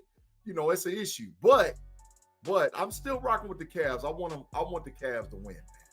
I want the Cavs to win. But I like that shade though. That shade. Yeah, he going home too. You know who's gonna send him out of here? Who? Braun? Luka. I bet corner time on that. Well, when they play, we can go ahead and bet. Yeah, I bet that. Yeah. So they ain't gonna whoop Shea. Fellas, real quick, because we absolutely cannot call ourselves the know-it-alls unless we get on this issue. Nico, the future of NIL and college football has really taken a hit, and it's the NCAA. Now I gotta flowers again to Big-G. He said this. He said that the NCAA is gonna fall apart because they're not taking the actions that they need to take in order to make sure that this doesn't go left and off the rails. And it's going off the rails. At this point, agreed. Yeah. And agree with Big-G. And I said that 2 years ago when they started, and it wasn't no regulations on it. It was gonna get ugly. Yeah, and it's starting to. The fact of the matter is Nico, assessed him and his agent assessed his worth and his value, and were like, basically, hey man, I need more bread. And holding out in the middle of spring training is something that has never been done. Josh Heupel didn't like it. And I mean, I don't think it was fair to his Tennessee teammates, but at the same time, no, he's done nothing wrong. I mean, he's absolutely done nothing wrong. I do believe that Nico took a big risk. He let him hang by doing what he did. I'm reminded of the quarterback that went to he got that crazy name that went to Florida State. DJU Louisville. Yeah, I can't say it right, but it's DJU. DJ. Yeah. I'm reminded of him. He's in. I don't even know where he's at right now. You know what I'm saying? Oregon State, where he last was at. He in the draft now. He ain't gonna get drafted. Yeah, 5-star recruit. It didn't work well for him. Leaving a place where you had already established yourself just didn't work well for him, and he ended up, being in a place of obscurity. So I really want to know, man, how you feeling? Then I get to G. How you feeling about this, man? I mean, how does this make you feel when we start talking about the landscape of college football and NIL and how the NCAA is handling it? That's exactly what it is. The current landscape of college football. I mean, they made that. The NCAA made this a thing 30 years ago when they wasn't giving athletes something. Now they had to start giving them something. The whole thing with the gaming and naming rights for they using their image and likeness on these video games is making $1 gazillion, and they not getting none of it. Jersey sales, apparel sales, football games selling out. These kids deserve something the whole time. But just like in big business, NCAA is big business. You try and keep as much as the profit as you can. Profit sharing is not a thing businesses want to do, but you have to do it now. You know what I mean? In the NFL, is 52% owners get the bread. The players get 48%. So that's about as even as it's gonna get. As far as college football, they opened it up to where it's like it's tampering going on year round now. You know what I mean? Coaches don't got to go call a kid. Coaches got kids on their team that know kids from camps, from growing up and being in different stuff. Hey, man, why don't you call your boy and see if there's any time we might be interested in him over here? And we might have $8 million for him. Word on the street is Nico asks for 10. I think if Carson Beck can leave, what you saying? It was 4 initially. But that might be what Tennessee offering him. Yeah, Nico asking for 10. His prices went up. You know what I'm saying? Like what Fat Joe said, price went up. Yeah. Yeah, probably like, I always say, today's prices ain't tomorrow's prices. And they definitely ain't yesterday's prices. So Nico, Carson Beck went down to Miami. He getting $4 million. Come on, Nico projected to be one of the top 3 quarterbacks in the game next season, coming out. Facts. If he comes out. Hell, if you get $10 million a year from a big time university where you compete for the college football playoffs, you might stay one more year. Make that 10-20 before you go to the draft. I hear you. Kenneth McNair said, I'm sorry, I've watched Nico, and I think he's pretty good. Nothing extraordinary, though, and can't play for all types of teams. I think he's overrated. Damian said NCAA is its own organization now, not an amateur league getting players ready for the NFL. The NCAA is no different than the USFL, just more popular. I like that take. I love that take. Rob Lightfoot said, Full Wiley leaving South Carolina is a bigger news than Nico leaving Tennessee. Well, let me say this about what's his name? Fulwelly. Fulwelly. Who is he? Who is he? I'm going to tell you. I don't know. I don't so know. It's not a bigger story because two of us don't even know who he is, Rob. That's because Rob is South Carolina, a great player for South Carolina University, but he's under the same situation as Nico, but it's just not as nationally known because he wasn't a top recruit like that. He was a 4-star, but he's not a top recruit like that. So why are we talking about him in the same breath as Nico? Bias? Can you hold up your bias sign for Rob? Yeah, that's a little bit biased. Hey, look, Kenneth said that's 3 of us. Yeah. Right. Yeah. Rob, people don't know who Fulwiley is. Rob, I ain't mad at you, but I'm just saying I don't know who he is. I don't know how he is. But I do know who Nico is. And I mean, one thing I will say is the door looks wide open for 2 universities for me. And then I'm going to let G get to it. Because I know G got a lot to say. He loves Nico. He got a lot to say. I think if you ask me, bottom line, Oregon, Colorado. Oregon for the money, Colorado for the notoriety. And I think those be the 2 that he goes to. Big G, talk to me, man. Talk to me about this Nico thing. All right, man. So believe it or not, I've been on this. I've been on this since it broke. I got inside information with people. I've heard a lot of things out of the Tennessee camp. I've heard a lot of things out of the Ohio State camp. I've heard a lot of things out of the Colorado camp. And like I'm telling y'all, college football is my thing. And we're going to get into it from an exploratory standpoint tomorrow on the Level Up College Football Podcast, live at 6 p.m. with Sarah C. and Andy P. because they have feet on the ground and they've been finding out information too, right? So I'm going to give you some context to it. I'm going to be quick, brief, but so you understand what's going on. About a month and a half ago, they had a national coaches clinic where coaches were brought in to a clinic. All the top Power 5 schools, coaches were brought into a clinic, and they discussed and talked about how NIL is impacting the game of football. Why were they there? They were met with collective lawyers. So if you guys don't know what a collective is the people that actually pay the NIL deals to the players that are coming out, that are playing in college football. So the collective lawyer base was there representing the collective from multiple schools. By representing the collective for the multiple schools, they put a chart out or a graph out that said, if this player hits the portal or if that player hits the portal, they can make this amount of money and that amount of money.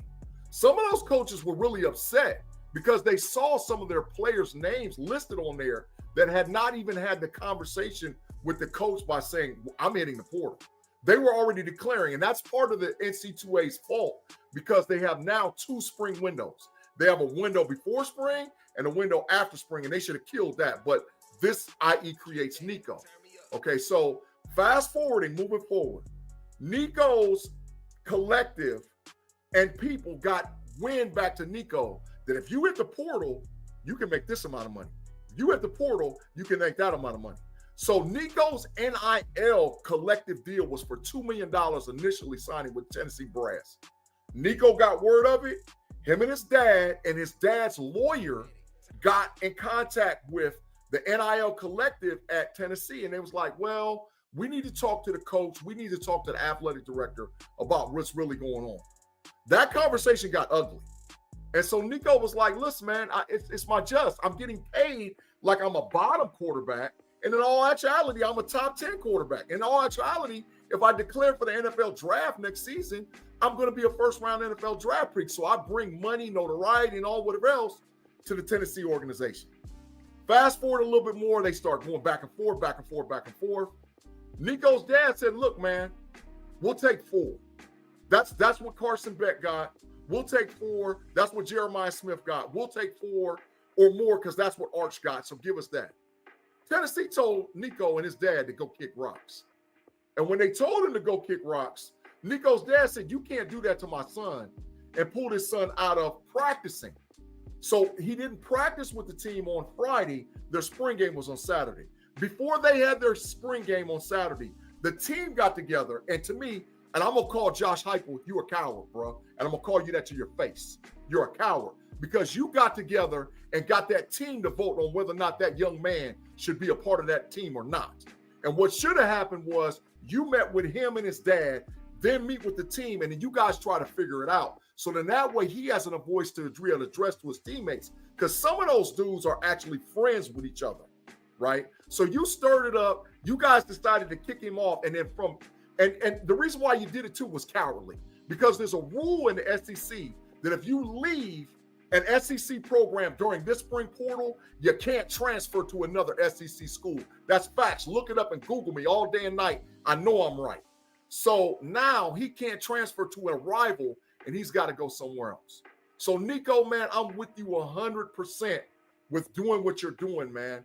It's right. You should be compensated as well. You've done an outstanding job for the University of Tennessee. You got them to the playoff last year. Now, you got boat raced, but you got them to the playoff. And I'm with all of those kids making money and doing what they need to do. Ma, you're right about 2 of the teams, but there's actually 5. It's UCLA, USC, Colorado, Oregon, and The Ohio State University. Ohio State, that yeah. all So have interest with Nico. You're absolutely right about those teams. I was just saying in the end, I think it's going to come down to those 2 programs, because Oregon can pay him a boatload of money. They can give him more money than all of us, right? And that's just because of Nike.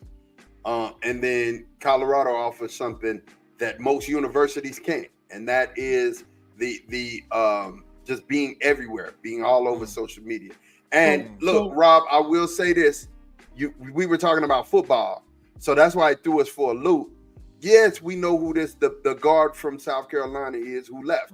Right. We know who that is, but we weren't talking about basketball at the time. So you can't just switch the subject and think that we don't know what we're talking about. You know what I'm saying? Oh yeah, I definitely was thinking football. Yeah, we were both thinking football. Yeah, so but Ohio State has more money than Oregon. Check it out. Now, whether they go full-blown Phil Knight and spend it like that, I don't know. But they have just as much money, if not more than.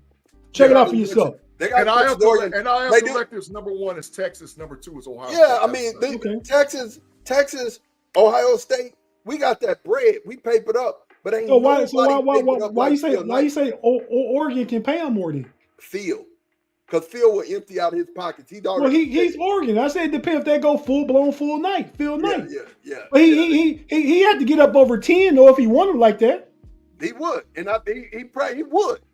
Like and Colorado don't have more exposure than Ohio State do. Not at all. No, I don't care how big Dion is. It's the way you got stars hitting the field, and that it's the social media thing that he does. That's the biggest program out there right now as far as social media is concerned. Yeah. Well, that's not the thing. You want to be around stars. You go play at USC. Bring them back. Bring UCLA back. Go to Hollywood. Yeah, go to Hollywood. Now, I agree with all of that. I agree with the fact that Ohio State and Texas got that bread. We papered up. It is what it is. Michigan is lightweight papered up too. Ain't nobody got the bread like we got. Those 2 universities but the youngster from Duncanville, the wide receiver from Duncanville, he was coming to Texas before Oregon opened their pockets. And they were like, look, Phil Knight was like, look, I'll get it to you. You know what I'm saying? It is what it is. You take this bread. And he dropped the bag on it. And it was over with at that point. Couldn't nobody compete. So, I mean, it is what it is. I mean, I think NIL right now, the NCAA did themselves. They totally did themselves by not putting some rules and regulations on this, man. And to answer your question, A&M got that bread. They just not papered up like Texas. They got that bread though. Anytime A&M is still paying for their past coach. Anytime you could pay $10 million, they're still paying him. Yeah, you get the boosters together at halftime and get a $10 million check. Oh, you got money. Oh, you got money. Mark, can I say this, man? And I mean this in all seriousness. I think Nico needs to go to the place where it can catapult him to develop him to go into the next level. In my opinion, it's no question. It's two spots. It's USC or Ohio State. Lincoln Riley or Ryan Day is going to make sure he gets to the NFL. As a matter of fact, and I'm going to predict this now. And I don't know. I'm going to hear some more information when I start moving in the college lane, talking to my college people, figuring out what's going on. But based on now saying that a good thing, I actually just got the all 22 film review for Julian Sand from the spring game. I got it right here on my phone. I just got it a few minutes ago. So I'm going to watch the all 22 review for Julian Sand. But bro, Nico coming to Ohio State with Jeremiah Smith, Tate, Ennis, Porter, Graham, the tight end that just transferred in from Purdue, that offensive line, Peoples, Bo Jackson. Bro, it's going to get ugly. It's going to get ugly. And automatic college football playoff. You ain't guaranteed that in Colorado or USC in the Big Ten. Yeah. Facts. So, but I don't know. I think I'll know a little bit more. I'll promise you this: the window of the transfer portal opens up on the 16th. It closes on the 25th. Nico will know where he's going by the 16th. He's the hottest commodity ever in transfer portal. In the history of the transfer portal, he's hotter than Caleb Downs. Seriously, he's hotter than Quinshon Junkins. This kid's name is super hot. So he's going to get the bag wherever he ends up at. He's going to get it. All right. Spinning again for Rob Lightfoot just got in here. Steeler Lee just got in here. Also, Danny Littlejohn just got in here. So we finna spin, man. Any predictions? Any predictions of who this going to hit? You know what? Personally, I would like Afton to get it, but that's just me personally. That's me biased. I hold my bias sign up. Afton left. Afton just left. Oh, well, she's out. Well, hey, well, no, it ain't Afton. I don't know. Whoever gets it is well deserving because we appreciate. Hey, did Claude send his PayPal? I meant to say he was sending PayPal, Claude. Never supposed to. Claude, you need to send that. You can send Venmo. Come on, you send it. No, he said something about he don't have a PayPal. That's it. No, he said he don't have CashApp. But you also can inbox me your phone number, and I can send it to you via Apple Pay. Yeah, that's true. That works too. That's if you got an Apple phone. He might have a big, Yeah, you got big trash Android. Big trash Apple phone, not big trash Android. Here we go. Here we go. We about to spin it. Spin that thing. Here we go.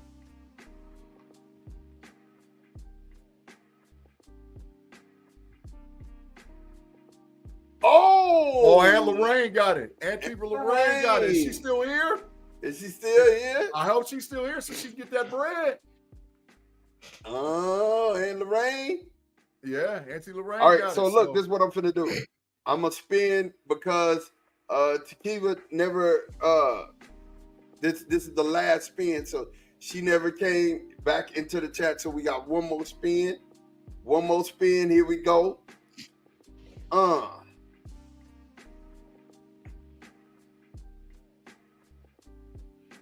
Black and Gold can't win again. Oh, no. That's Amy. That's Amy. Jaime. Claim your bread, Jaime. Jaime, let us know you're in the chat, man, and then hit us with your cash app. So we got Lorraine and we got Jaime. Both of y'all have to say something. Okay, so I'm gonna be honest, real quick. When it comes down to this whole thing and our moments that we're sharing, I'm like G. I'm like Tate. There are so many different moments. There she is. And Jaime's here. They both got him. Thank you, y'all. We appreciate y'all. Hit us with your cash out. On Lorraine, you go ahead and hit him up and he'll take care of you. But Jaime, drop your cash out. There are so many moments, man. I mean, look, we made a commercial out of some of them, man. There was Ray Jackson. We had him on an episode. There was Thomas Hill. We had him on an episode. We had Olympic track runners on the episode and track coaches. See how he do. He name his people. He don't name nobody else. You know I'm bad with names, man. I don't want to make. Gary Mitchell, man. I knew it was something like that, but I didn't want to get it because I'm telling you I'm bad with names. I mess them up. Except yours though. Here, there go everybody we had as a guest. Oh, I'm glad you did that for me, man. I'm glad you did that. Q, KJ, Al, Thomas, Damu, man, Pierce, who was that up top? Oh, that's Dr. Daniel Kelly. Correct. Dr. Daniel Kelly. The guy who you went to dialysis with, the baseball player. Mr. Luke. I forgot about Mr. Luke. Mr. Luke, I thoroughly enjoyed that interview tape, bro. I did too. For real. When I say if there's one I really enjoyed that interview. For real, man. I mean, hearing, it's one of those things when you hear about history, bro. Like, I mean, being a history bro, I love history. So just hearing about the Negro Leagues and, talking about Satchel Paige and Josh Gibbs, I love that. So I wrestled with that being one of my favorite moments. I mean, we had problems with the audio, with the visual. So we had to do it audio, which was cool. I mean, it was still a really good interview. And it's crazy how, you get a chance to really talk to a lot of good people. But this one, I think the reason why I think I chose this one is because it's like, it's neighborhood, man. I'm proud of the ATX, definitely proud of, Chris Houston, Ray Jackson, all the people who came from the Austin, Texas, KJ, everybody who came from Austin. I forgot about Chris Houston too. That's Elijah. I'm terrible with names. What's his name? Wiggins. Oh yeah, Elijah. We had Elijah on here as well. His name was up there at the top. ATX boy. Chris Houston played 10 years in the league, all pro. Yeah. So this one, like I said, was neighborhood, man. When you've seen somebody grow up from a kid and now they're in the league, proud moment, man. So definitely gonna share a moment from the Tyler Guyton interview, which consequently you guys has went viral. Straight up went viral on X. And a lot of us as a team, man, we're grateful. We're grateful for what God is doing in our midst. And I'm gonna credit it to God. It's not us. We're not that interesting. You know what I'm saying? But definitely we get an opportunity to share, and it's been good. So this is an episode. This is a excerpt from that episode, real quick, about the first time you met Shotty, and you said God made it happen. So I got to get this story online. Give me this story. What happened? Okay, so I was actually at a Dallas Cowboys game. Like I've said, I've been a Cowboys fan, so I was at their game. I think they were playing the Seahawks or something. Oh, the Jets. They were playing the Jets. And after the game, I was kind of just wandering around, trying to nosy around.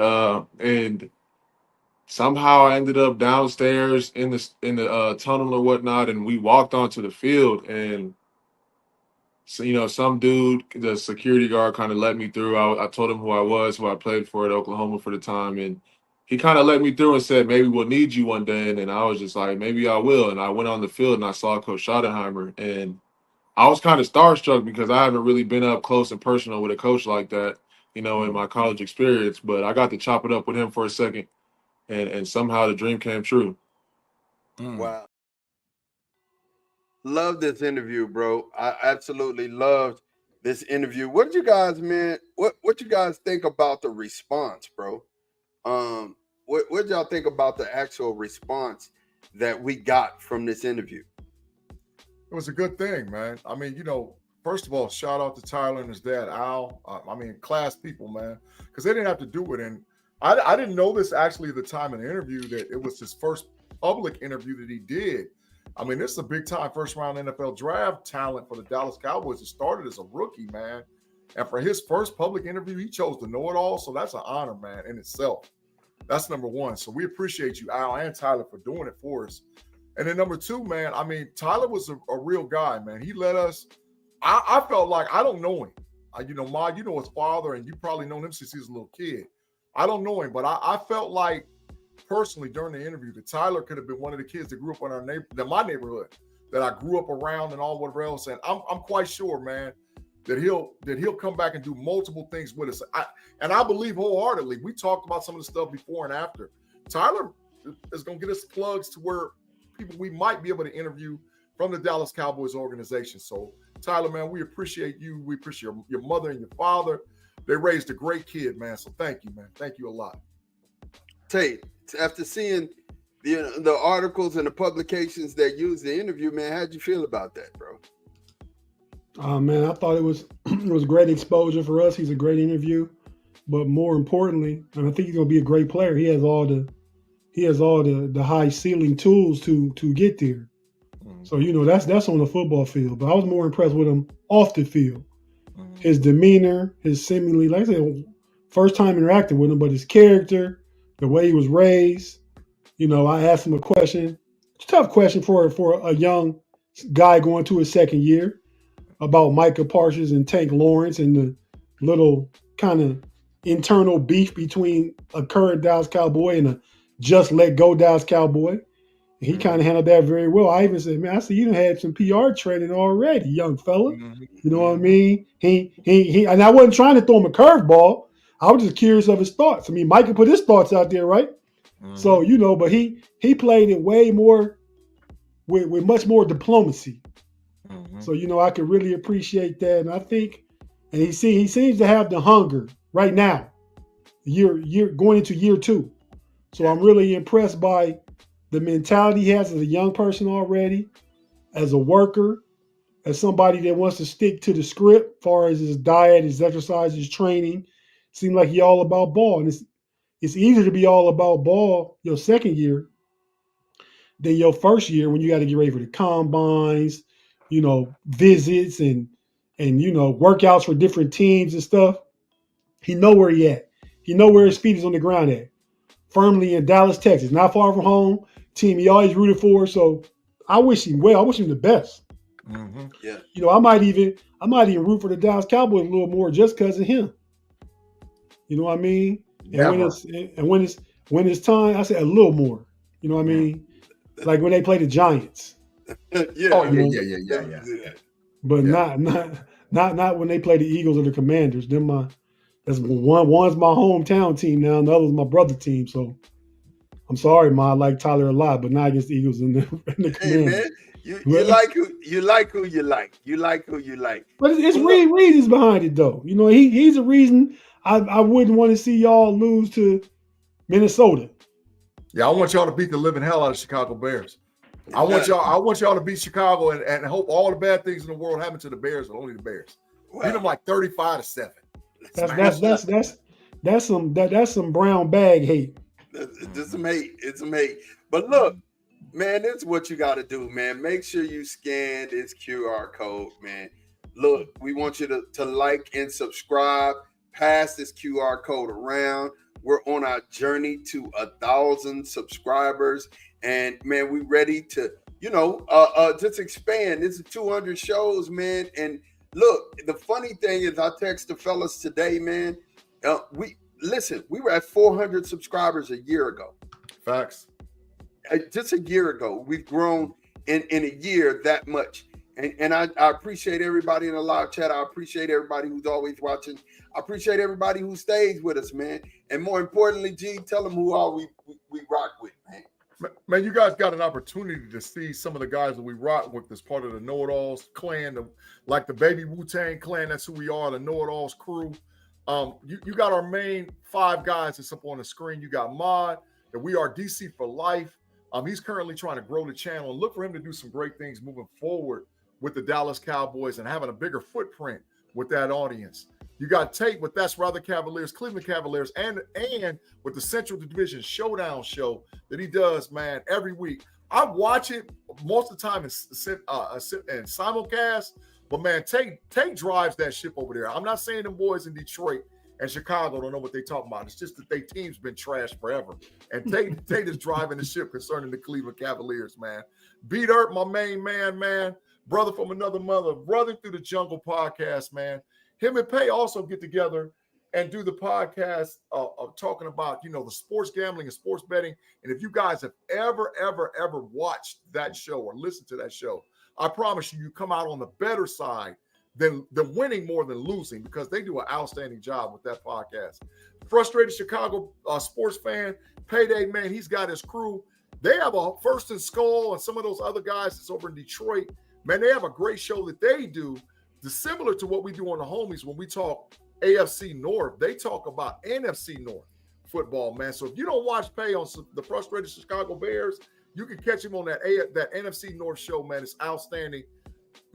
As for me, I do Fans First Sports Network, Level Up College Football Podcast that is now video on the KnoItAllz. The audio still on Fans First, but we shaking it up over here, so it might be moving pretty soon. I also do the Steelers Almighty show with my boy Big B every Tuesday over on Steelers Almighty, man. Me and B cut up and act a donkey over there. And then I come back on the KnoItAllz podcast on Wednesdays with Tate Boy Fresh, and we do Smash the Gas with my boy Curb, the Black and Gold Standard. If you haven't checked out his podcast, Kirby agreed to deal with us, but man, I'm telling you, that dude starts at 6 a.m. on the dot every week, every day, on time, and he just stirs it up. So we brought him in, and Curb, you're doing a great job so far.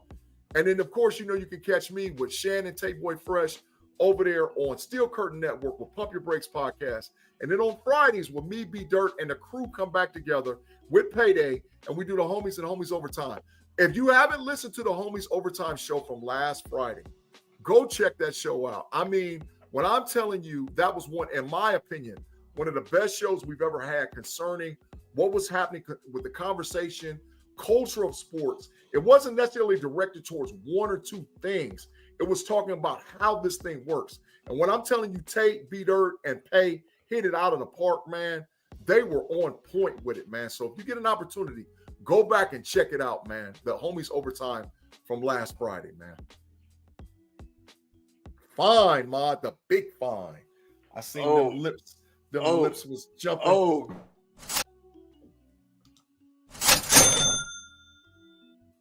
Got me.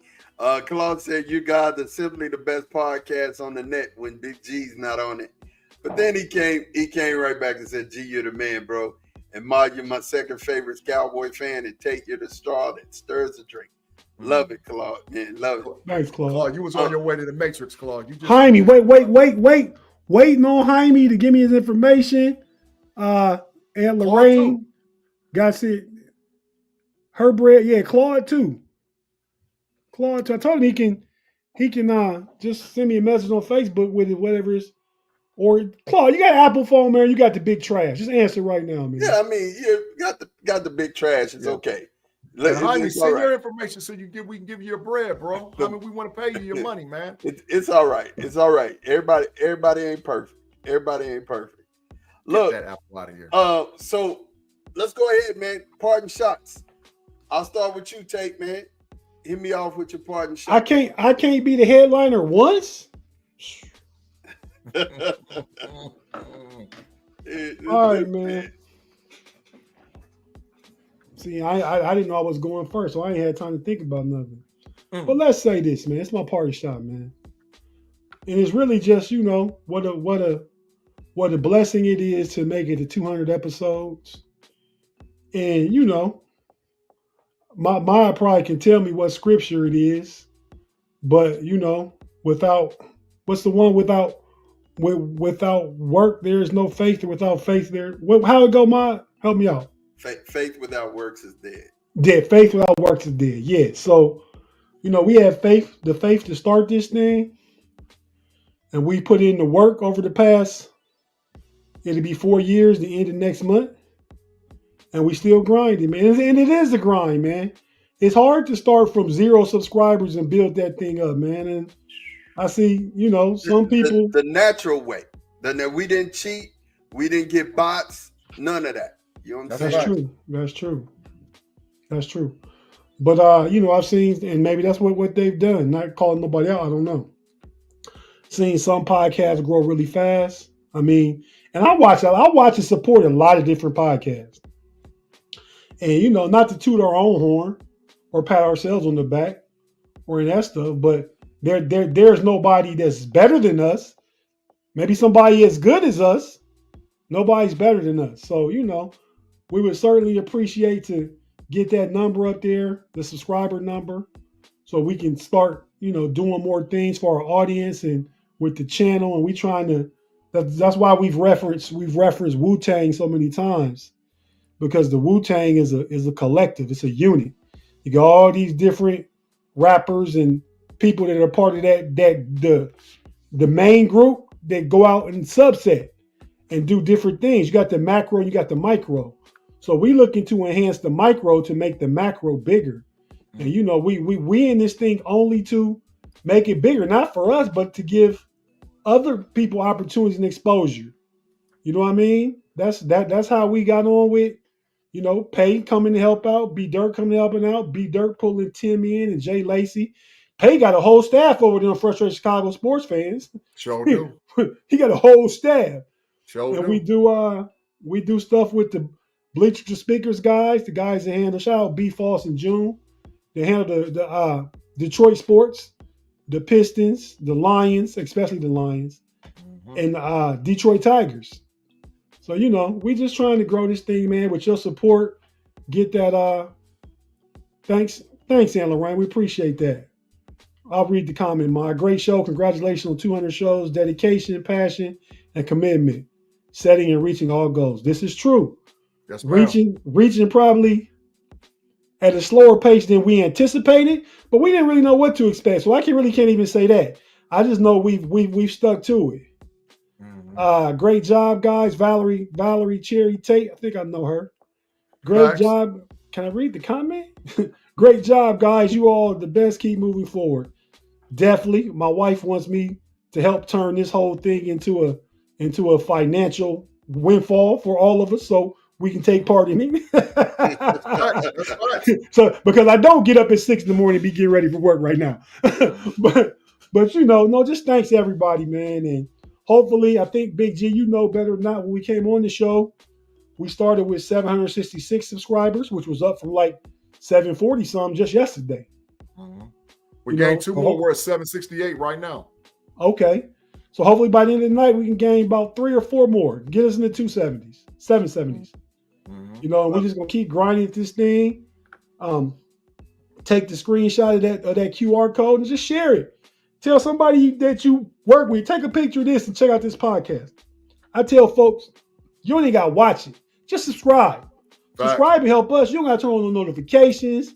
You don't got to follow. You got nothing. Just subscribe and turn off notifications.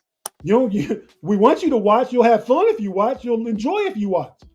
But we just need your help in the subscriptions right now. So, think about that. And shout out to everybody that's rocked with us from the beginning to the end and into the future. We appreciate each and every one of us, because without y'all, there isn't us. So thanks a lot. And I think if you listen to my clip way early in the show, I was in the auditorium when wasn't nobody sitting down in the seats yet. So, you go back to my way early clip, you listen to Pierce Austin, he kind of stated that not in exact words, but he hinted to which know-it-all knows the most.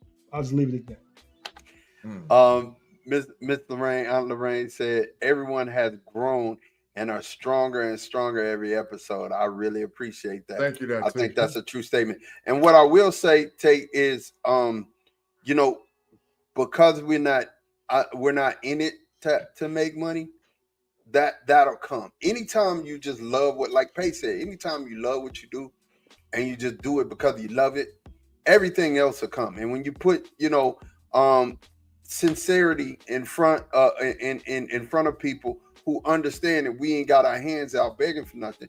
We're just out here really, giving. You give. It's just like McDonald's, over 1 million served.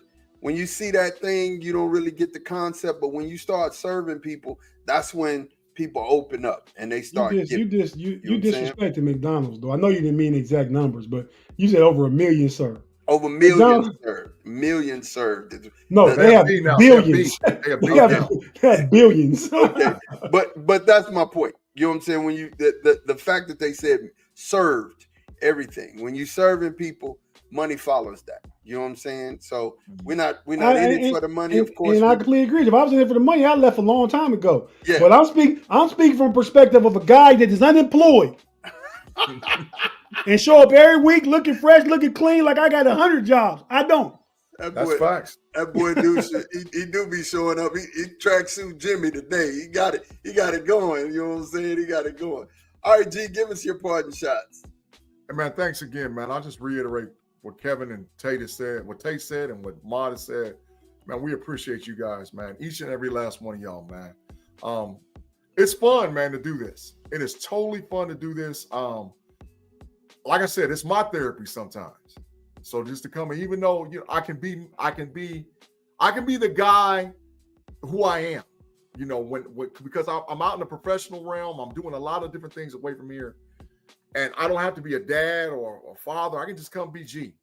And Mod and Tate will tell you, I've grown up in a lot of ways. I've changed a lot of ways over the years. But when I sit down in front of this and the camera in front of a microphone, G's G. G's gonna do what G do, and that's how I am. And I appreciate Mod and Tate giving me the opportunity to do that, man. That's like, man, a blessing beyond, because I can really just be who I am as a person, man.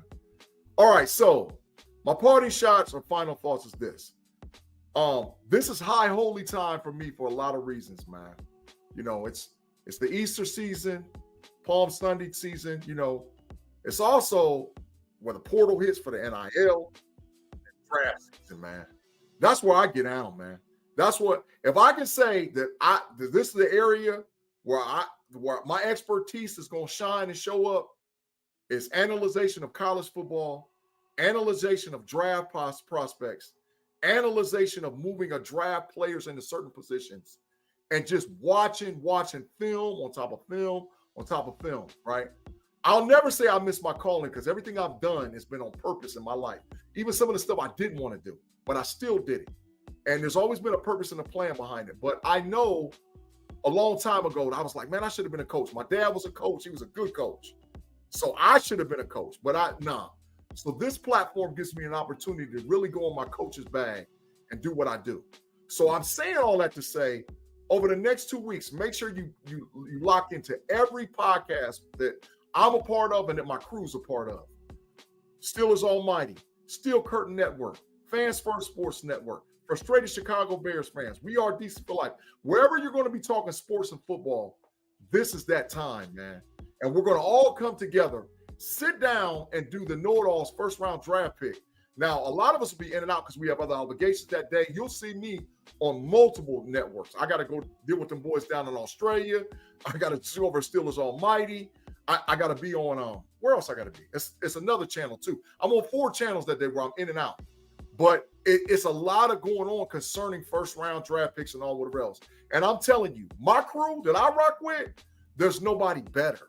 There's nobody better than my crew that I rock with concerning your draft coverage. So make sure you tune into the draft show on Thursday. Now on Friday on the Homies and Homies Overtime, congratulations, B-Dirt. You're getting married, man. You and Jet, man, listen, I wish y'all the best, and I love y'all, man. Y'all are great people, man. The hospitality and things that they've done and how we've become real close friends, man, I appreciate them too. So, but B-Dirt's getting married on Saturday, so congratulations to you guys. So on my crew, 2 of my crew, Tate and Pay, will be there with them. But we're still going to get together because this is how much B-Dirt loves y'all. We're going to do something on Friday with the Homies and the Homies Overtime. I'm going to drive a ship, but it's going to be talking exclusive draft coverage on Friday. Mod is probably going to jump in over there for a minute. Tim Lyons is going to jump in. We're going to have people jumping in all over the place for that draft coverage on day 2, which is round 2 and round 3. So if you like the draft, if you love football, stick with the KnoItAllz, stick with Fans First Sports Network, Level Up College Football Podcast, and make sure you stick with us on the Homies and Homies Overtime, because we're going to be there for draft coverage exclusively on our channel, man? Yeah, 11 days, man. 11 days. And Mr. Woodson, I have make sure that you leave me your or just email me, man. I need to find a way to get in contact with you so I can get you that track. Definitely. I saw your message. I need a place to send it to. And he said I followed G during the CFB season. Very informative, and there are many games or many gems uncovered. Here's the deal. I am super excited about the draft. I'm super excited about seeing who's going where. I think that's the biggest thing for me. It's almost like Christmas, man. You know what I'm saying? Get a chance to see who's going where and what team really helped themselves and what team just, I'm ready for my team not to be a disaster.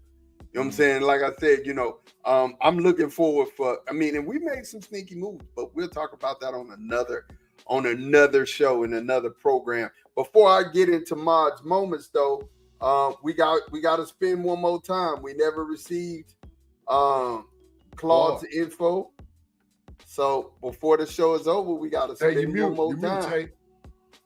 Hold on, Mod. Says Claude gonna send it, and Jaime ain't said nothing. No, Jaime ain't said nothing. Oh no, Jaime said he's got an Android. I saw where Jaime said that. Okay, well, do we got Cash App or PayPal? Let me see. Jaime, what you got? You got Cash App or PayPal, man? Because I did see where you said that you got an Android, which ain't. Hey, Claude, I see you in the chat. I'm thinking he's not gonna take this bread, so we're gonna spin one more time. Claude. Hey, not you want us to spin again, Claude? Because we're not together. We have to give it to different people in Ohio and Texas and the DMV, and we much rather, because this is what this is for, give it to our people. If you don't want to take it, we'll spin again and give the blessing to somebody else right here. Yeah, let us know, Claude, please, so we can spin this wheel, bro. We appreciate it. He said, please get 5 different homeless people $5 a piece. That means I can do that out of my own pocket, but yeah, for the show, we're gonna spin again. We're gonna spin it again. Here we go. Spin it again. And the show that went so long, like I G-Stradamus at the beginning, people might not be here still. Facts. Oh, JC. Jay, are you here? Are you here? It almost hit Mr. Woodsy. It almost got him. Jay Steve, if you're here, claim your prize, man. We'll give you like about 60 seconds, man. If not, we're gonna spin that joker again. Claude, let's spin again. Claude, get up out of here. We got to give that man the same chance we got. We begged you to take the money. I think Claude was saying spin again for himself. For himself. Oh, okay. Yeah, I was about to say, bro. Jaime said he got an iPhone. Tommy got an iPhone, Tate. Oh, why you say he had the trash then? Hey, Jaime. How we do this, Ma? You the iPhone guy. Yeah, Jaime. Just go to his Facebook and inbox you your number to him, and then he'll go ahead and get the bread over to you. Do that. Jaime, send Tate your Facebook handle. So JC going once, going twice. I know he's gonna watch on the rerun and be like, man, I wasn't here. Yep. All right, we're about to spin it one more time. See if we can get somebody here. Yeah, see if we get somebody here in the chat. Tequiva won twice. Yes, she hit. She wasn't here. Okay, we spin it one more time.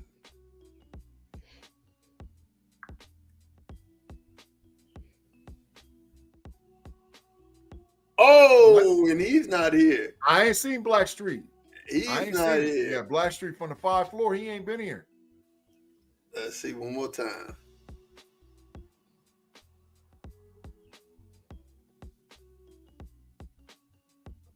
Oh no. You know what? Again. No, man. Spin that sucker again, man. We want you to have this bread, but you're not taking it. Bread, Claude, and you ain't gonna take it. So go spin it again. Spin it again. Spin it again. Oh, Blackstreet again. Again. Yeah, spin it, man. Spin that joker, bro. How many names on this? People name in more than one slot? It's not. It's only one slot per name? There you Mr. go. Woodside. Mr. Woodside, he got it. There he is. Mr. Woodsy. Come on with it, man. Put your But cash app, whatever you got. Just right now, put your cash app or whatever you got in the live chat. Right now. Do it right now, man. Do it right now. So that's it, man. That's it. We have totally and Jaime still got to give me. I'm looking for his Facebook. I see Jaime Carlo, but I don't see. You won, Mr. Woodside. You won. You won. Yeah. So Jaime and Mr. Woodside, put your stuff in the chat, man. So that way we can give you guys the $25. And we appreciate y'all rocking with us, man. Mr. Woodside said, what do I got to do? Do you have a Cash App? Do you have a Venmo? How would you prefer your payment? I don't do Venmo. I do Cash App, PayPal, Apple Pay. So Jaime said you don't have a Facebook. Listen. Okay. Yeah. I tell you, do that. Do that. Both of y'all put y'all email inside of the chat and we'll grab it and we'll take care of you. Yeah. Both of y'all put y'all email on the chat. There we go. Y'all must be some old heads. We will solve this problem. We will solve this problem. Both of y'all put your email in. Yeah. Put your email addresses in the chat, please. You know, something I realized over this week, you know, I go to therapy. I'm one of those that go to therapy, and it was a tough therapy session on Monday. It's so much so that I had to pull away from everybody this week. You know what I'm saying? Just kind of pull away, clear my head. There are certain things that people go through in life that you just would never know, right? And you know, having to Yahoo 50 plus is Yahoo. Wow. You know, there are certain things that people go through and they have to put themselves together. That's why we were talking about, you know, mental health. You just don't know what people are going through, man. And you can't really, you know, put yourself. That's why when I was talking about how, you know, in nature, we are all about self-preservation. We're all about self, and we don't really take the time to really get into, hey man, what's going on with my brother? What's going on with this person? What's going on with that person? And we don't ask the questions, right? But the fact of the matter is that Jesus, before he was taken up, one of the last prayers he prayed was about relationship. And it was about the relationships that he kept and the one that he didn't. You have to really understand that there are certain relationships in your life that God has given you, and you have to continue to protect and keep those relationships. Let me say something else. Peter was cussing. He was cussing, and these dudes wasn't perfect. Peter was cussing him and cutting people's ears off. Thomas was doubting folks. You know what I'm saying? Thomas was like, look, I don't trust it unless I see the wounds in your hand. You know what I'm saying? And the sons of Zebedee, they was trying to figure out who was going to sit on Jesus' right hand side. I mean, these were imperfect people, right? But he kept them. He kept them around. He understood that those relationships he was supposed. Now, this was a God of the universe. You know what I'm saying? And he was supposed to keep you. You have to keep those relationships. And I'm gonna tell you, one of the reasons why I decided to go here and talk about relationships and Mod's moments, because it was this type of relationship that kept us together throughout this 200 shows. Finna be what, 4 years? You know what I'm saying? You have to continue to forgive. You have to continue to listen. You have to continue to be attentive. You have to continue to look over people's faults. You know what I'm saying? Because again, you never know if this relationship was something that you're gonna need later on in life. I've seen a lot of people burn bridges real hard and be like, you know, now I want to go back to this person because they're in a spot that they needed them, right? And I'm gonna tell you something. What happens is there's this thing called familiarity. And if you look at the word familiar, inside of it, the back half is liar. Familiarity is a thief of relationship. It is a thief of prosperity. When you get accustomed to seeing things the way that you see them, you miss the nuance of them changing. You know what I'm saying? Just like when I was talking to Tate earlier, when he was sharing his clip, I was talking about how his face is done streamlined because I'm paying attention to the detail, right? And a lot of times you hear people, the old folks say the devil's in the detail. And the reason why they say that is because if you look at an expensive drape, it's the tapestry, it's the inside, the interwoven things that make that thing beautiful, and it makes it more expensive. But most of the time we don't pay attention to the detail. Wow. Because we're selfish. We're selfish, and we're the type of, it's just geared up in us, man. We think about ourselves and we think about our for and no more. And it can't be the way that we're moving as a society. It can't be. Universally, we need each other. You know what I'm saying? There are so many times that I've said, hey, watch over your relationships, watch out who you hang with. Bad company corrupts good character. So many times I've said this, and I'm saying it now, that as you're moving forward, and as we're moving forward in this economy and the things that we've seen, you know what I'm saying? The things that we're being privy to, America's in a place where you can't exist by yourself, bro. You just can't. You can't exist by yourself. No one man is an island except Revis. Revis is an island. You know what I'm saying? And we talked about that last week. Don't start me about Revis Island, bro. Don't start me about Revis Island. No one man is an island. We all need each other. And you need to protect the relationships that you have in life and that you've been given. Make sure you be a good steward over them. Being a good steward doesn't just mean money. It means over relationships too. Because when you pass relationships on, that's wealth. Part of the wealth that you're passing to your children is relationships. And you have to guard over those relationships. So I say this and I'll say it again, man. Make sure that you're not being familiar with any situation or any person that may end up being your salvation or being a person that's a helping hand in your life. You never know that, right? So it's one of those things to be a good person just for being a good person's sake, right? You know, Claude earlier was talking about giving $5 to, people on the corner. Well, Tate said he does it and he's led.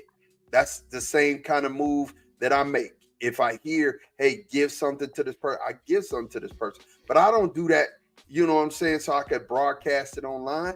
I do it just because I want to do it, right? And I do it because that's in my nature to do. So being a good person, for just being good for goodness sake, is important, right? Guard over the relationships you have. This is the reason why we made it 200 shows. Make sure that you're quick to forgive. Make sure that you check on your people. That's Mod's moment, man. You guys got anything else before we get ready to get out of here? Tate, did you get their information? I ain't seen no emails. Have you? No, I just tell them in the chat, man. I'm like, listen, y'all, we trying to give away. It's a shame. We trying to give away money. And they ain't just put your email in the chat, please. I tell you what. Let's see. Who's won already? Aunt Lorraine and a whole bunch of people won. They just wasn't Black here. and Gold won. Let's get and Kirby. That's right. Jaime won. Get his name out. Claude won. Let's get his name out. Mr. Woodside won. Let's get his name out. Tom ain't been here. Let's get his name out. Damien's here. Juice ain't been here today. Juice was here earlier, but I don't know if they're still here now. He got called. He wasn't here. Oh yeah, okay. He wasn't here when his name got called. That's facts. Gavin, Big-E, Bronco, Taylor Mungo was here. Valerie was here, so we're gonna keep her. Abigail was here. Matthew, Adam, Sierra, Aunt Lorraine won. Got to get Aunt Lorraine out. All right, one more again. Spinning this thing one more time. one more time. Y'all ready? Yeah, go ahead. We're going to spin this thing one more time.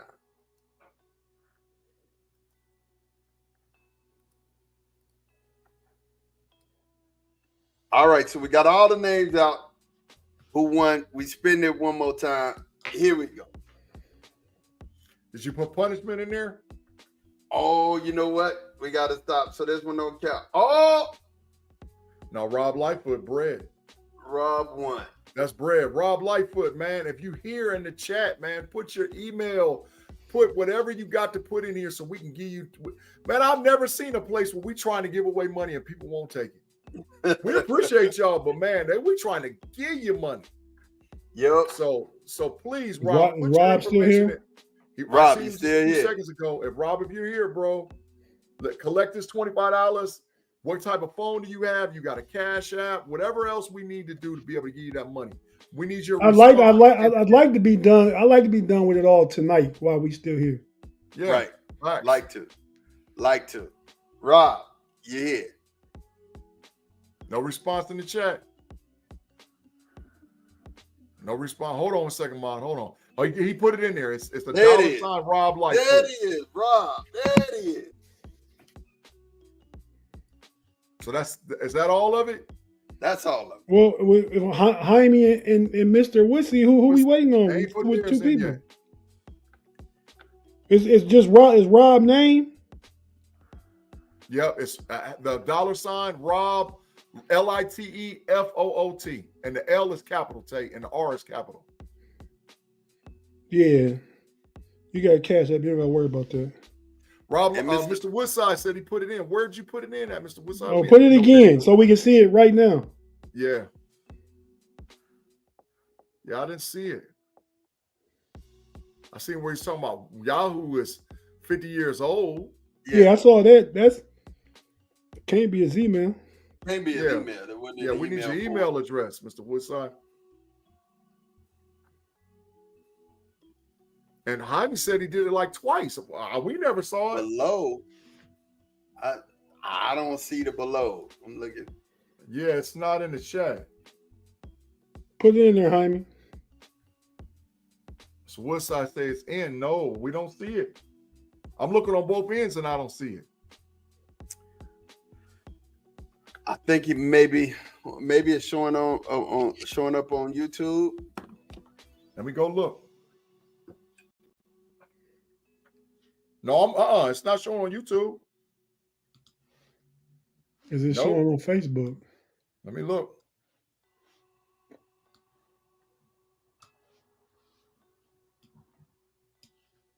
No. Nope, it ain't showing. So Rob should have just got his money.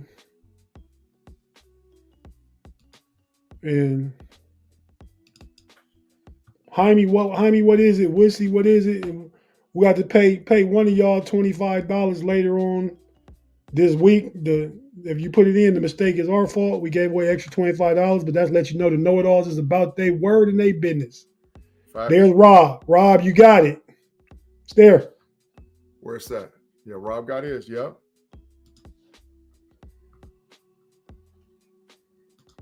He said that it was on Yahoo, but that was all. No, you got to put it in the chat, bro.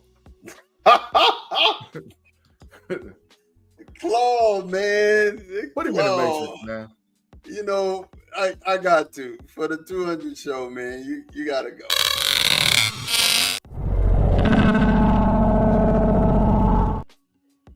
You got to go. You got to go. He did that just so he could go to the Matrix. Of course.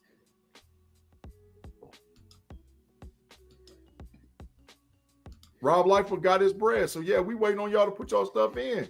Look how Rob put his stuff in. It was easy. It's easy. And Lorraine got her bread. Kirby got his bread. Rob got his bread. It's you old heads, man. It is. And look, we're not just going to sit here and look at each other for another 30 minutes. So, look, we're going to wait for a second. But I think, like I said, to solve the problem, need to do this with Bitcoin and lightning wallets. I Look, understand. If they don't got Cash App or PayPal, they definitely don't got no Lightning wallet. said I Or sent my Bitcoin. phone number and my email 3 times. To who? Where? We don't see it.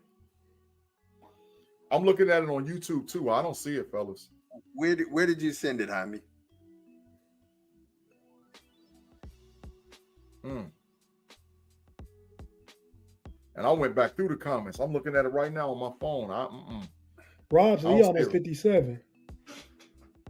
Well, where it's Said in it's in what the chat? chat. Where is he watching at? This is the KnoItAllz YouTube. I assume that's where he's watching. Yeah, I'm in the chat. I don't see it.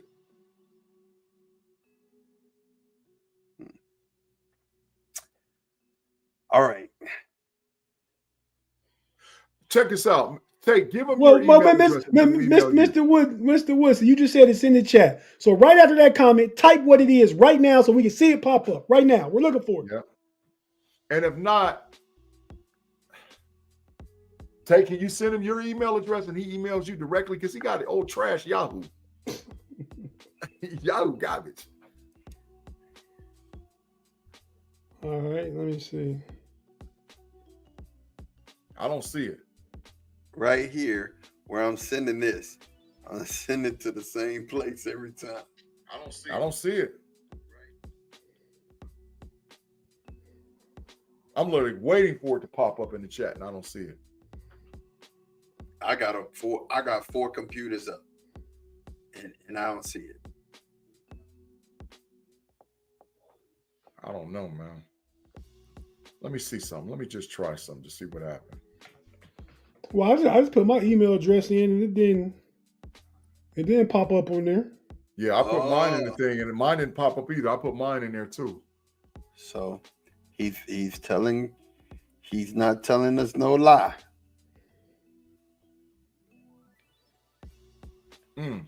So why would it do that? I don't know. Probably because it's in the program for StreamYard. Technology. Oh, it put email blocks. Could put email blocks. So Tate, can you just tell him your email? Because you got the mic, you can tell him your email. And they can write it down and then they can just email you directly. Tate Boys, TateBoyz @yahoo.com. Jaime also said he did his phone number too, y'all. So yeah, so Tate Boys @yahoo.com. Spell it one more time. Like it sounds with a Z. TateBoyz. All right. So there it is. Make sure you email us. And we getting ready to close up this 200 show. We've been here for 2 hours and 30 minutes. We getting ready to go, but we got it. Like I said, Tate Boys, and make sure you send it there. Yes. He said, okay, I got where I sent all the. Mr. Woods, I said you got it. All right, cool. All right. So what about Jaime? We got to send Jaime his 25 too, because if the email is blocked, he ain't get through. That's our fault. Yep. Yeah. So Jaime, again, send an email to Tate Boys @Yahoo or Gmail. Tate. What? Tate Boys at Yahoo, man. I think I said it just yahoo.com. Tate Boys @yahoo.com. All right. That's what it is. All right. So send it to us. We will holler at you boys. Same bad time, same bad channel. Salute my youngsters. Birthday is tomorrow, April the 14th. Dylan, happy birthday. Chris's wedding anniversary. My oldest son is tomorrow. Christopher, happy anniversary. You and Whit. Love you both. We'll holler at you. Peace.